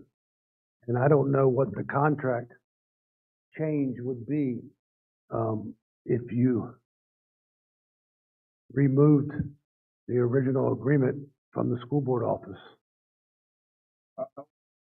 Yeah, I was just thinking. So, well, I have a question on those numbers. Why is there 144 preschool and then it drops off to kindergarten? Can you switch that? I think it was the second slide. The other one. Up at the top, you are saying 144 preschool students. So that accommodates our current preschool population. And what this building has the ability to do is expand in the future. So again, if we go back to that conversation, and this is getting a little deeper into the weeds than we probably are right now, if we expand, if we have a comprehensive preschool in King George County, any student really above those federally funded 144 students is going to cost the county, just throw this number out there because it's an average per pupil cost, about $10,000 per pupil. So every class in King George County right now has about anywhere in the ballpark between 350 and 400 students per class.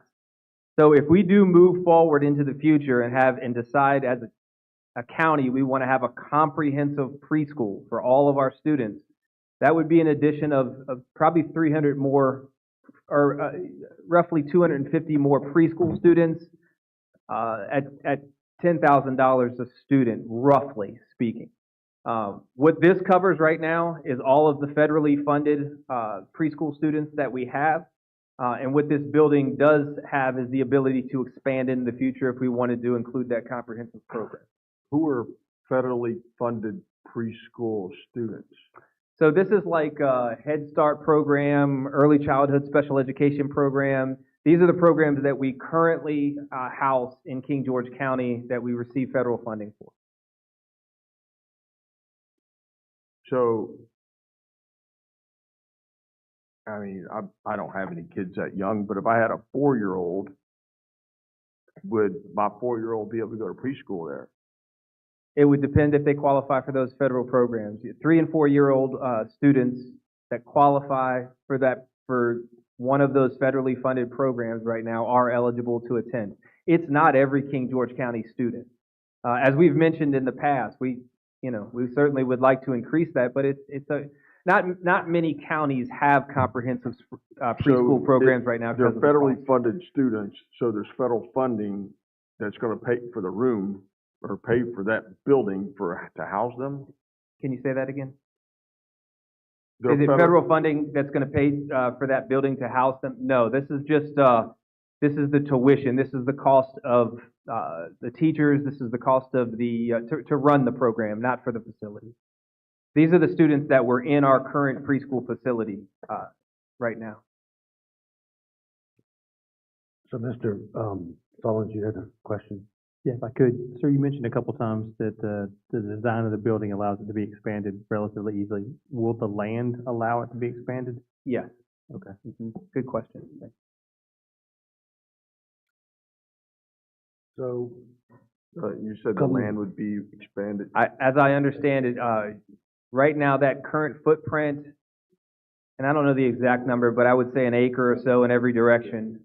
There's enough room right now to build on that portion of land. There's also a section, as I mentioned before, that's if you're looking at that old middle school, it's off to the far right, back on the tree line.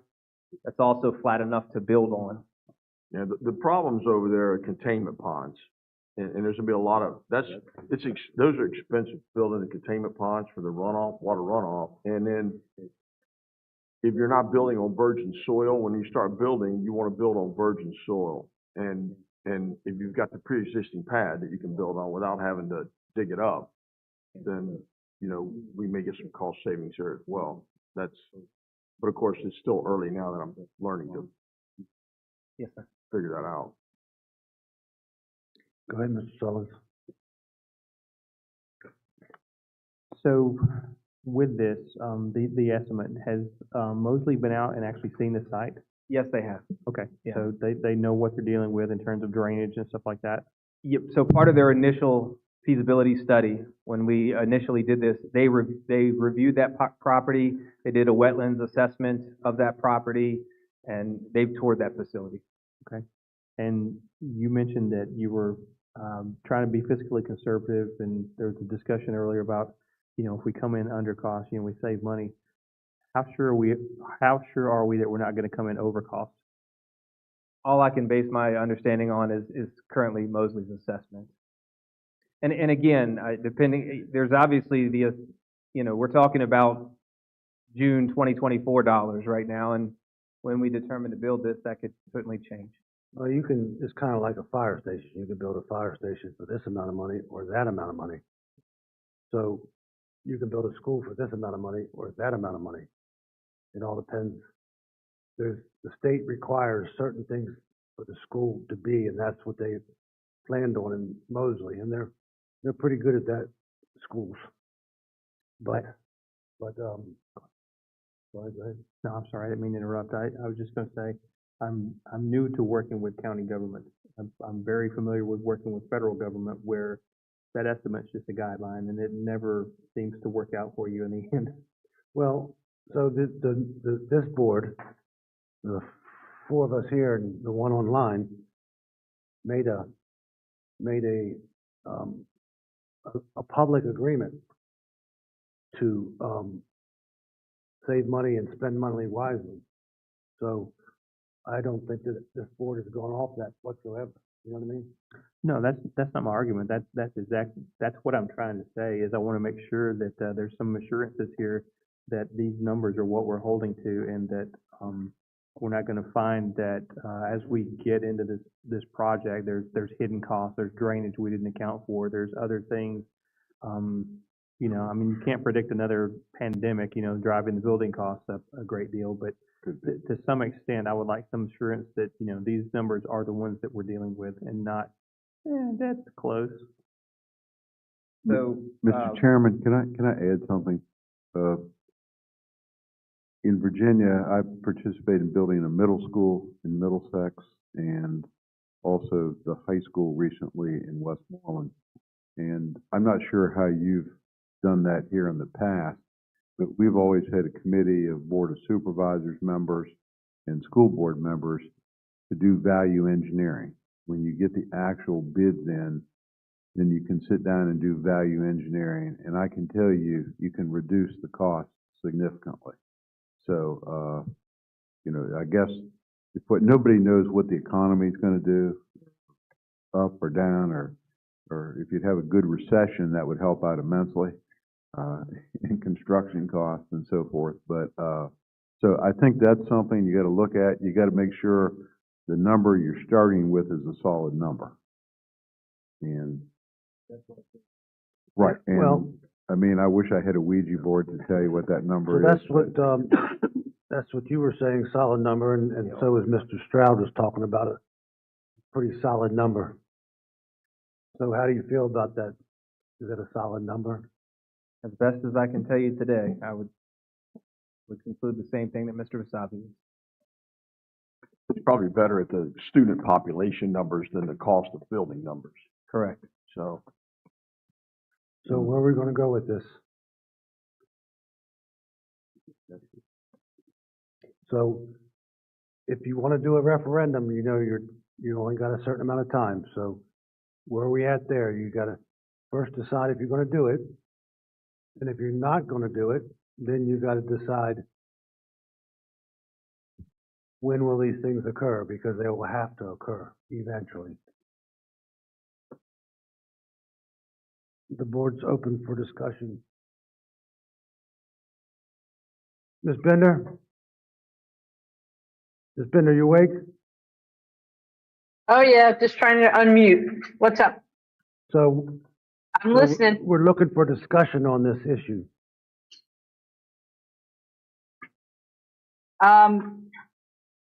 We've kicked it down far enough. We need to do something because we need a permanent solution.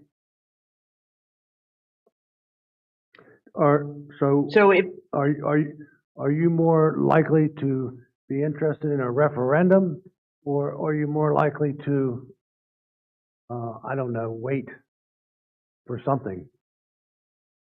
To me, either a referendum or we just make a decision and move forward.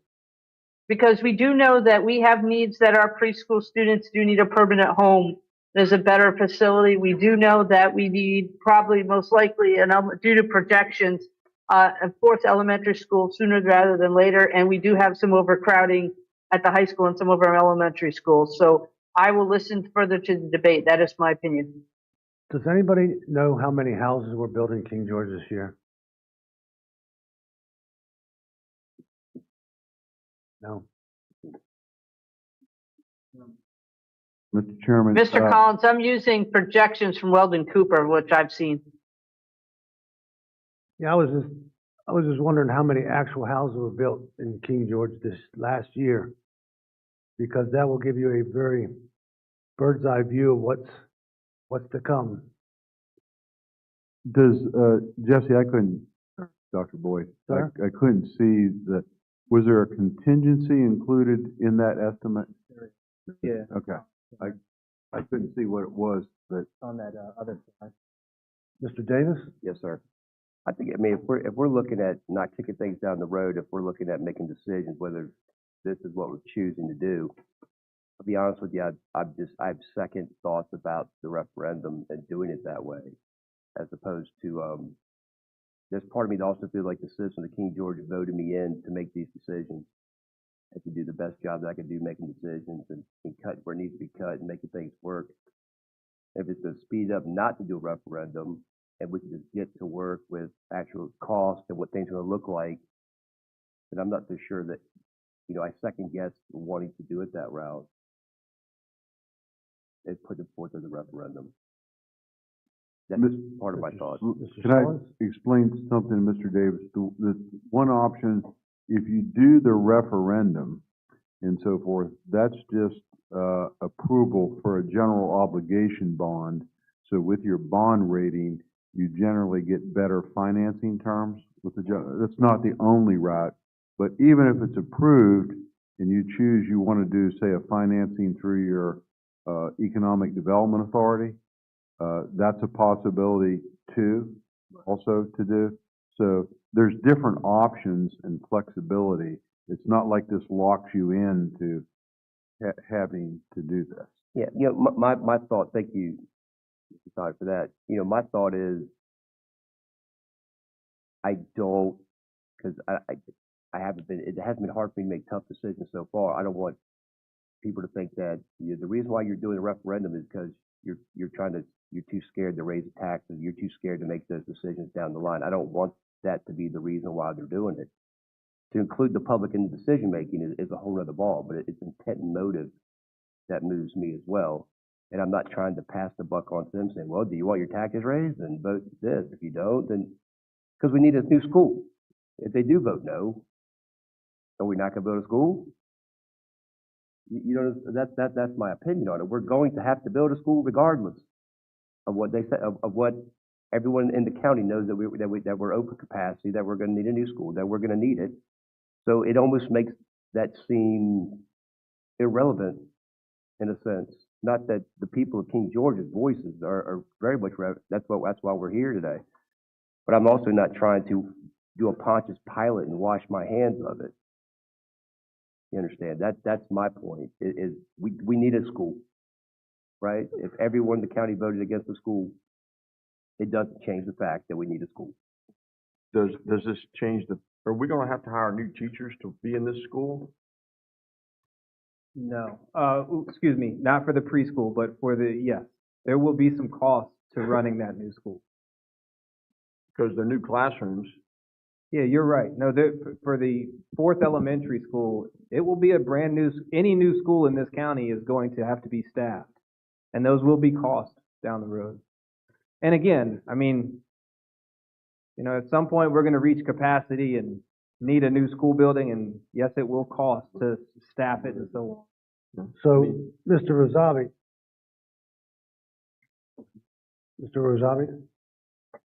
so being the senior advisor to the Board of Supervisors with 45 years It means experience, I'm old and with 45 years of experience in county government,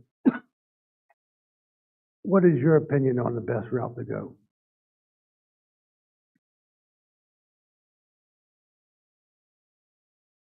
well, everywhere, both when I worked in Middlesex and in Westmoreland, we did not use a general obligation bond.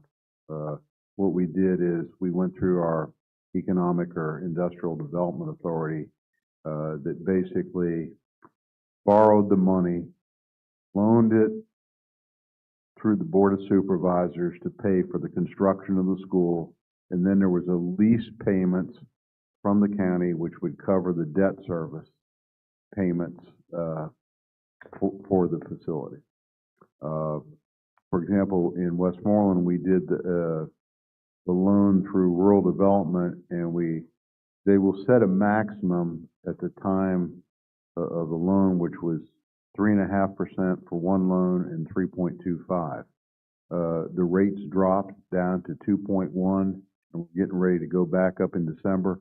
So we paid off the ban, the interim financing, and got the financing for 2.1%, which saved, I think it was $16 to $17 million over the life of the loan. I mean, not too many communities have sufficient funds laying around to pay cash to construct a high school. And I mean, you could do different combinations through the literary loan fund, Richard. And so there's different combinations you can look at. We don't have much luck with the literary fund because of our well, but your composite index has dropped this year. I was surprised when I saw it that I just presumed it would be higher than what it is, but it's not. So there's different alternatives you can look at. You know, I could work with Mr. Smolnick to look at some of those. You know, I can't tell you what exactly. Obviously, the interest rates not right now are not real positive, but you know, there's different options and combinations to look at. Mr. Smolnick, with your experience, what is your advice? You know, I've seen it done both ways, as far as the EDA route, you know, or we're going through for the GO bonds.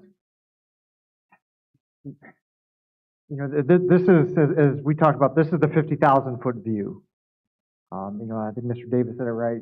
Regardless of what that referendum says, we need a school. There's people moving to King George County. How's it going to be done? You know, we priced a very similar elementary school in New Kent County before I left, and again, 50,000-foot view, almost the same capacity, $55 million. So this is, you know, looking at these numbers gives me some comfort of, you know, based on the state standards for what needs to be constructed in the school. You know, these aren't overinflated numbers. This is the 50,000 foot. Here's what we need to build for minimum standards. Yeah, I think the question came up, you know, you can't control the economy. You know, hopefully you don't have another recession, but for instance, you know, we built a very similar sized school to this in New Kent 3 years ago for $35 million. So you look at that cost. So what is it going to be in 2 years from now? I mean, if we say go, if the voters say go in November, you're probably 3 years out till this gets opened. You know, so what's that cost going to be? That's the crystal ball. The who knows? Mr. Sullivan? I've got a couple more questions if I could. So I'm looking at the numbers here, and a couple of the schools are at or above capacity. A couple more are very near that. But the overall, and I'm seeing 86% capacity. So we've got 14% slack to play with. Now, obviously, we don't want, you know, first and second graders running around in the hallways with the junior high kids that are still trying to learn how to eat with a fork. But how does that compare teacher-wise? What efficiencies are we looking at there? I know we're going to need more teachers, but are we going to end up with, you know, a couple of teachers with really tiny, you know, small classes and others that are just nearly maxed out because of the same problem? You see where I'm going, trying to look for efficiencies here, not just in space, but making sure that the teachers and the classrooms are aligned properly too. So you're referring to if from today moving forward, if we do not have, I mean, today, how do the teacher, how do numbers compare like with teachers and things like this? So I can look at this and see there's a little bit of slack that I can play with space-wise. Now, I don't want to move the kids around necessarily and put the wrong age groups together, but how do the teacher workloads in terms of their classroom size compare?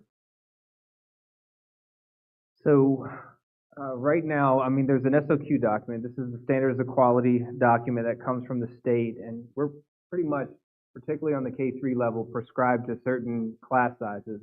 You know, anything above that, we would have to hire an additional teacher for.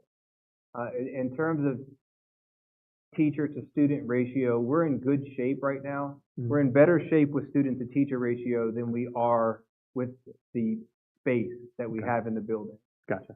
So I'm not too worried about that. I mean, there's some areas, particularly on our secondary level, where we could use some additional teachers. Our math classrooms, it's just hard to find math teachers right now. Right. So class size is a little large in some of our secondary classes, but we're held to a pretty tight standard according to the SOQ document in terms of class size.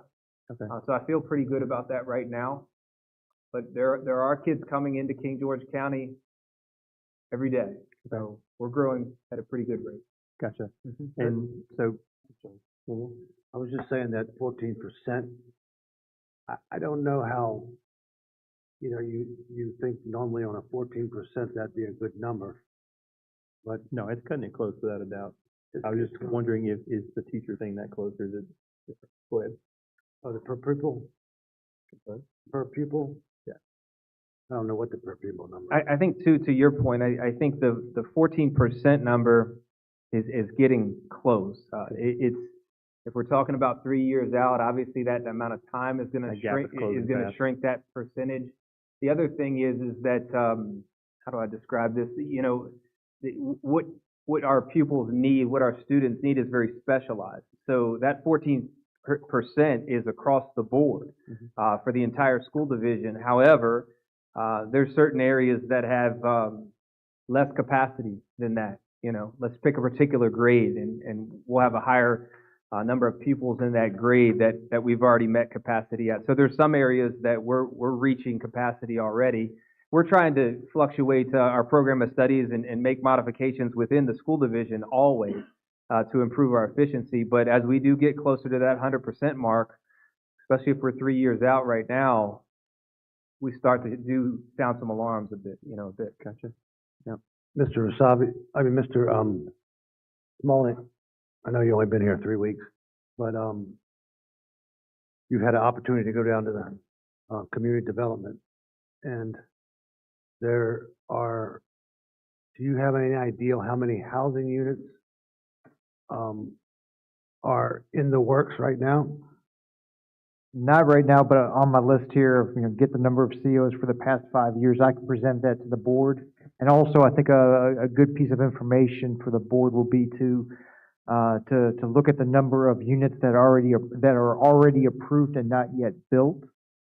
That's one thing to consider to try to plan for your growth. So I can get those numbers with community development and get those to the board for your next meeting. If you want them sooner, I can do that. Well, so we know all of you on the board and in the public know every time you drive down the road, there's another house, just being popped up. And that's why I like to have a kind of a number, says, Weldon Cooper, the general number is 2.5 kids per housing unit. So we can project what we're going to need. But I think that 14% will be closed within a year's time. I think it'll be closed from what I see in my Mr. Chairman. experience. Yes, sir. Could I add one thing? Since I've been county attorney and working throughout some of the offices, I really have noticed a flood of small by right subdivisions. And those by right subdivisions, which I think generally are built on a 2-acre lot, they are not subject to paying any proffers, but they're bringing children in. And so one of the things I thought I would talk to Mr. Smolnick about is after he kind of catches his breath, because I know he's drinking from a fire hose.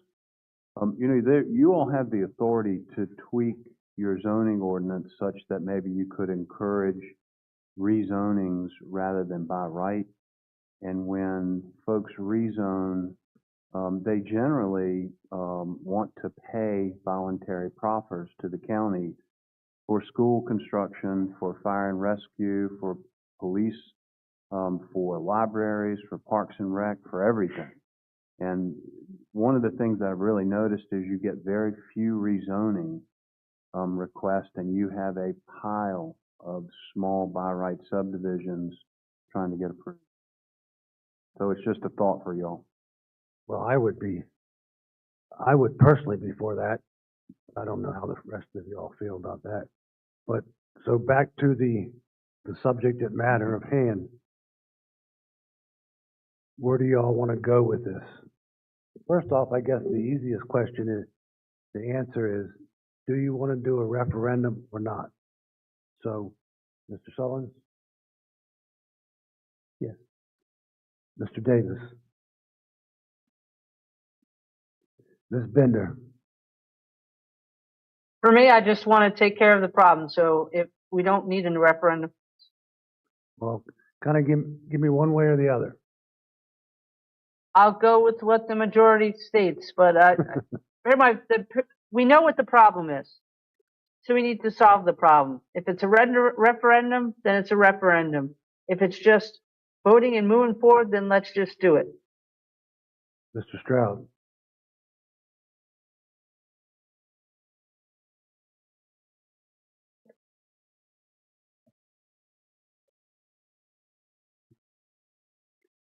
Yeah, I'm pretty torn on it, but the referendum just allows us to get the financing in order, correct?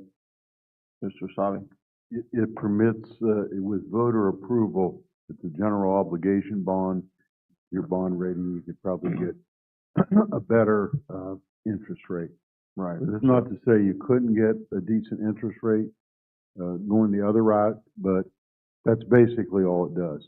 It's, So I support the referendum and starting to at least, if you're gonna go look at a house, it makes no difference to look at a house if you can't get financing to buy it. You know, so we need to know what that is. You know, the reason I'm torn is that this started with a preschool and now we're building a more, you know, a school, we're gonna need more teachers and, you know, costs are going up. So that adds stress on me as a supervisor to find money to pay for it without putting it on the burden on the citizen. Okay, so that's just the way I feel about things. well, And So which side of the the fence were you? referendum, Okay, so, the vendor is unknown, so that's 2-1. And I would vote yes for the referendum. So now, Mr. Sullivan, you had a question about the referendum. No, it wasn't a question, it was actually a statement. I probably should have gotten this out front. I understand what you're saying about washing your hands of it and walking away. I view it differently because, there's a lot of our residents that they don't really follow what we do in here. And we can make our votes based on what we think that they want. But really, we're going with what the few that are actually involved and are the loudest. And if we actually put it on the ballot, let them vote on it, I think we'll have more people actually giving us real granular information on whether we should go forward with this or not. That's why I'm in favor of it. Yes. So it was 3-1-1. So I guess, Mr. Stewart, will you, and Mr. Smully, prepare the referendum?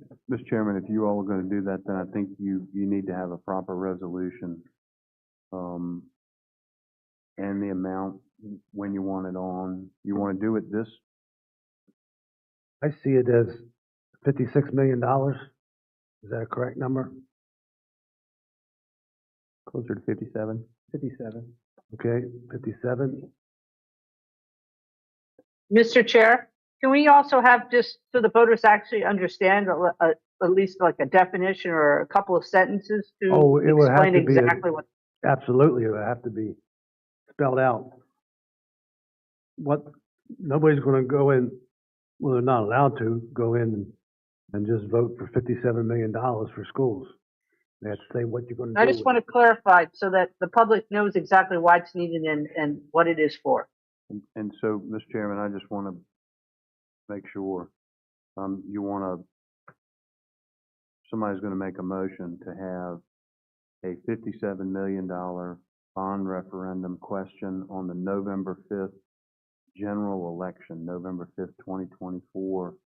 And the question on the referendum will be approved by the board here very shortly. We can try to draft that for y'all's approval, and then I can draw up a petition and an order and file it with the court, and we can get it done timely. Okay. So, Mr. Stewart, you I need think, an official the vote? language requires 500 words or less in the description, It does. something like that. It does. Did you say you wanted an official vote?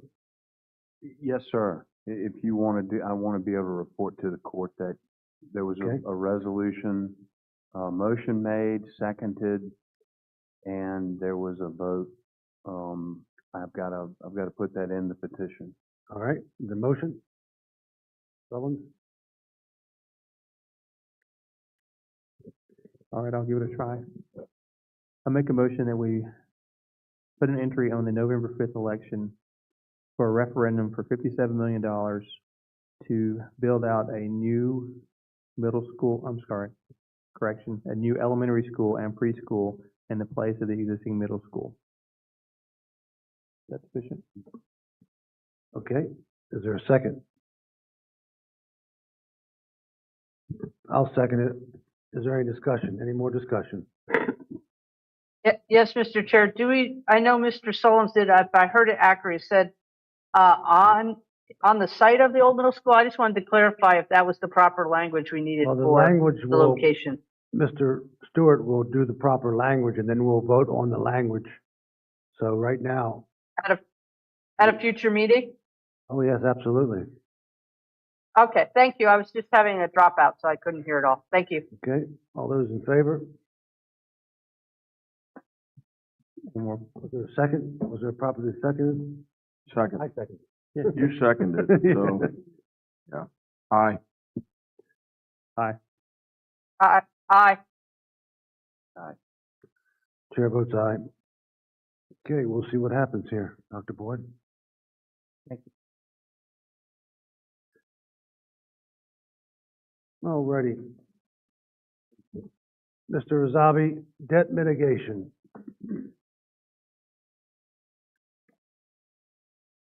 Mr. Chairman, you asked me at the, I believe it was the last meeting,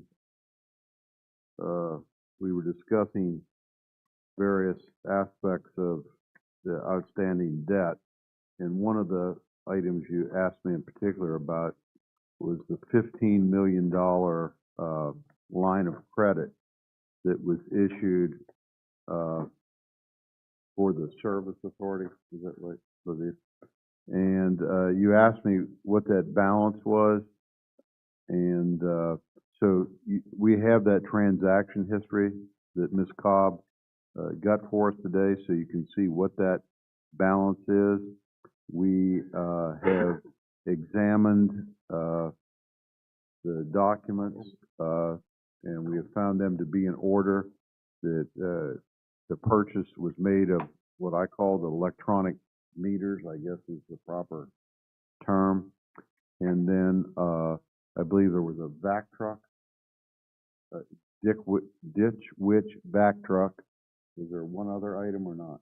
No, those two items were approved and purchased from these funds. And as you can see, is that the interest payment on the form? Is that the service authority? Yeah, that is what the monthly interest payments are on the amount that's borrowed at this time. So you had said or discussed with me the possibility of amortizing that or paying some portion of it and so forth. And what I would suggest is I believe that would be a reasonable approach to do that. But what I would recommend is you wait until the close out of the fiscal year in August, when all your revenues are accrued back, to determine what the actual fund balance in the service authority is, and then make a determination of how you would wish to proceed. And also debt mitigation plan for the county, $100 million. I'm sorry, I didn't hear you. The debt mitigation plan for the county, the You had what? the $100 million, they were paying $300,000 a year, and then it stopped 2 years ago. I believe, what was the, is that what's in that fund? Ms. Cobb? 300? No, I believe he is referring to the debt mitigation fund. I thought it was like 322,000. I think the amount that I saw as the balance in the cash report is 322,000. And I think Levita looked up, she found the language. Doesn't it say there's a percentage of the fund balance that goes to that fund? And so I don't, seemed to me the auditors told me it was 3% or something that would be funded over there to that. But it's not been though. No, it has not. In the past, they have not, for whatever reason. I don't know the answer. So we need to get back on the debt mitigation for both the Service Authority and the Board of Supervisors. So what's the plan? I think if you would like, if you give Mr. Smolnick, myself, and Levita an opportunity to sit down and look when we get the actuals in, then we could put together a proposal for you to, and some options for you to choose from. Thank you. Y'all agree to that? Yes, yes, sir. Ms. Bender, you agree to that? Yes. Okay, thank you. All righty, next thing, County Administrator report. Before we go to that, I would like to make an appointment to the commission, Planning Commission, for Sean Palavoda. Second. Properly second. Any discussion? All those in favor? Aye. Aye. Aye. Aye. Chair votes aye. Ms. Fish, will you notify Mr. Palavoda? I've explained to him with he has real estate holdings in King George and what requirements he would have to be on that board and when he'd have to abstain from anything. So if you could reach out to him, please. Alrighty, now we go to the County Administrator report. Thank you, Mr. Chairman. So since the last board meeting, I've been working intently with Community Development Department, identifying procedures, policies, what's in place, what's not in place. So we are clearing that backlog of permits. They're coming in fast right now. A lot of summertime projects coming in. So we are working and really developing a training plan for the staff so we can keep them and kind of turn them loose. So that's going well. A couple appointments for the board. The first one that was in your packet is the Rappahannock Community College Board appointment. Dr. Shannon Kennedy reached out to me. Now, this position was held by Dr. Ann Bush, who resigned due to her work schedule restrictions. Her term expires June 30th, 2025. I had the opportunity to speak with Dr. Boyd prior to this meeting about seeking somebody from the educational field to fill this. And I will bring this back to the board probably at your July 2nd meeting. I'll continue to work with Dr. Boyd to get a replacement if that's okay with the board. The second appointment, the CPMT, Community Policy Management Team, there's a request to nominate Ms. Levita Cobb before you for the board's consideration, and I recommend approval of this. So if the board's will to nominate Ms. Levita Cobb to the Community Policy and Management Team, which is part of CSA. So moved. Second? Is there a second? Second. Properly second? Second. All those in favor? Any discussion? Aye. Aye. Aye. Aye. Aye. Okay, let's have discussion after we vote. All right, next thing, Mr. Smolnick, is an appointment to the Rappahannock Jail Authority Board. That's correct. There's a vacancy here. My suggestion that the board appoint the county administrator to fill the vacant seat on the Rappahannock Jail Authority Board.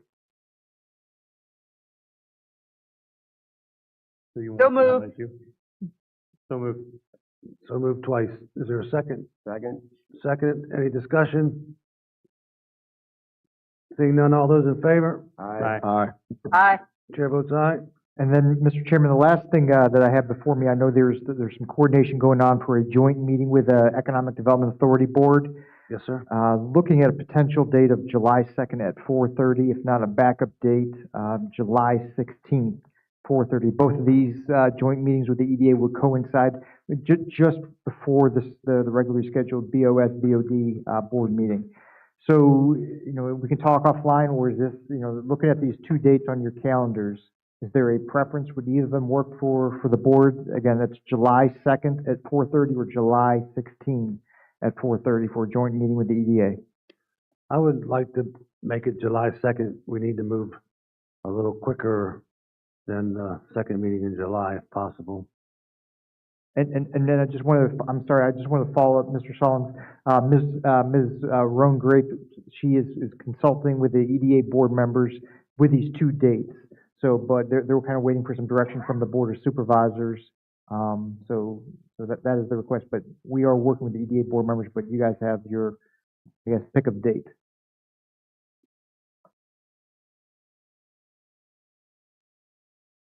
Mr. Chair, for clarification, this would be meeting before the scheduled board meeting on July 2nd, correct? Yes, ma'am.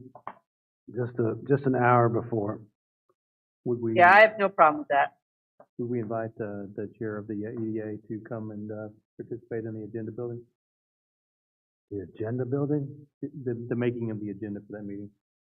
Or are we just gonna wing it? No, we're not going to invite the chairman of the EDA to be involved in the agenda meeting. We're going to have a meeting with the EDA somewhere along the line. Right, but I mean, are we gonna have an agenda for the meeting with the EDA? Well, there has to be an agenda. Okay. Just stick with me on this one. Okay? So right now, 4:30, okay for everyone? Alrighty, we'll see if they're available. Thank you, sir, will do, and that's the end of my report. Alrighty, thank you. Secondary public comments. Comments will be limited to 3 minutes per person. In order to afford everyone an opportunity to speak, please provide your full name and district when submitting your public comment so that it can be properly included in the public record. Is there anyone left that wants to make public comment? Is there anybody online? Is there any written correspondence? Is anyone still awake? Alrighty. Public comments will be closed. We're going to close session.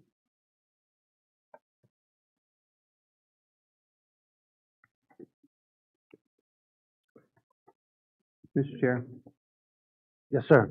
I move that the King George County Board of Supervisors convene to close session for discussion, consideration of interviews of prospective candidates for employment, assignment, appointment, promotion, performance, demotion, salaries, disciplining, or resignation of specific public officers, appointees, or employees of any public body, and evaluation of performance of departments or schools of public institutions of higher education where such evaluation will necessarily involve discussion of the performance of specified individuals. Also, the protection of the privacy of individuals and personal matters not related to public business. And finally, consultation with legal counsel employed or retained by a public body regarding specific legal matters requiring the provision of legal advice by such counsel. Nothing in this subdivision shall be construed to permit the closure of a meeting merely because an attorney representing the public body is in attendance or is consulted on a matter pursuant to State Code Section 2.2-3711A1 and 2.2-3711A4 and 2.2-3711A8. I invite the county administrator, interim county attorney, senior assistant to the board of supervisors, and director of solid waste and recycling as needed because they're deemed necessary and/or their presence will reasonably aid the board in its consideration of the topics to be considered pursuant to Virginia Code Section 2.2-3712F. There a second? Second. Properly second. All those in favor, Ms. Bender? Aye. Okay, we'll get back with you in a second. All the rest of us in favor? Aye. Aye. Aye. All right. Where will be the closed meeting located?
Mr. Chair, Go ahead, sir. I move that the King George County Board of Supervisors return to public meeting and certify by vote that only public business matters lawfully exempted from open meeting requirements by Virginia law and only such public business matters as were identified in the motion convening the closed meeting were heard, discussed, or considered during the closed meeting, and no action was taken on matters discussed in closed session. Ms. Bender, you certify? So certified. So Mr. Stroud, you certified. certify? So Mr. Davis? certified. We're still working on the motion to reopen the meeting. Okay, Second? second? All right, now we certify? So certify. Certify. All right, that's done. So is there gonna be an adjournment? Anybody want to make a motion?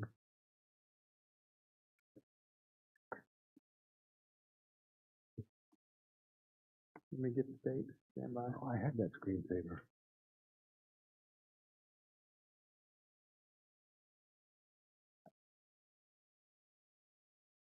You want it for adjournment? I could do that. Yeah, please. I make a motion that the Board of Supervisors adjourn to Tuesday, July 2nd, 2024, 5:30 PM in the boardroom of the Rivercombe Building. So can we do 4:30? I make a motion that the Board of Supervisors adjourn to Tuesday, July 2nd, 2024, at 4:30 PM in the boardroom of Rivercombe Building. Second. Second? All those in favor? Aye. Chair votes aye. Bender? Oh, okay. Well, we are now adjourned. Thank you. Goodbye. How come y'all put all the chairs up?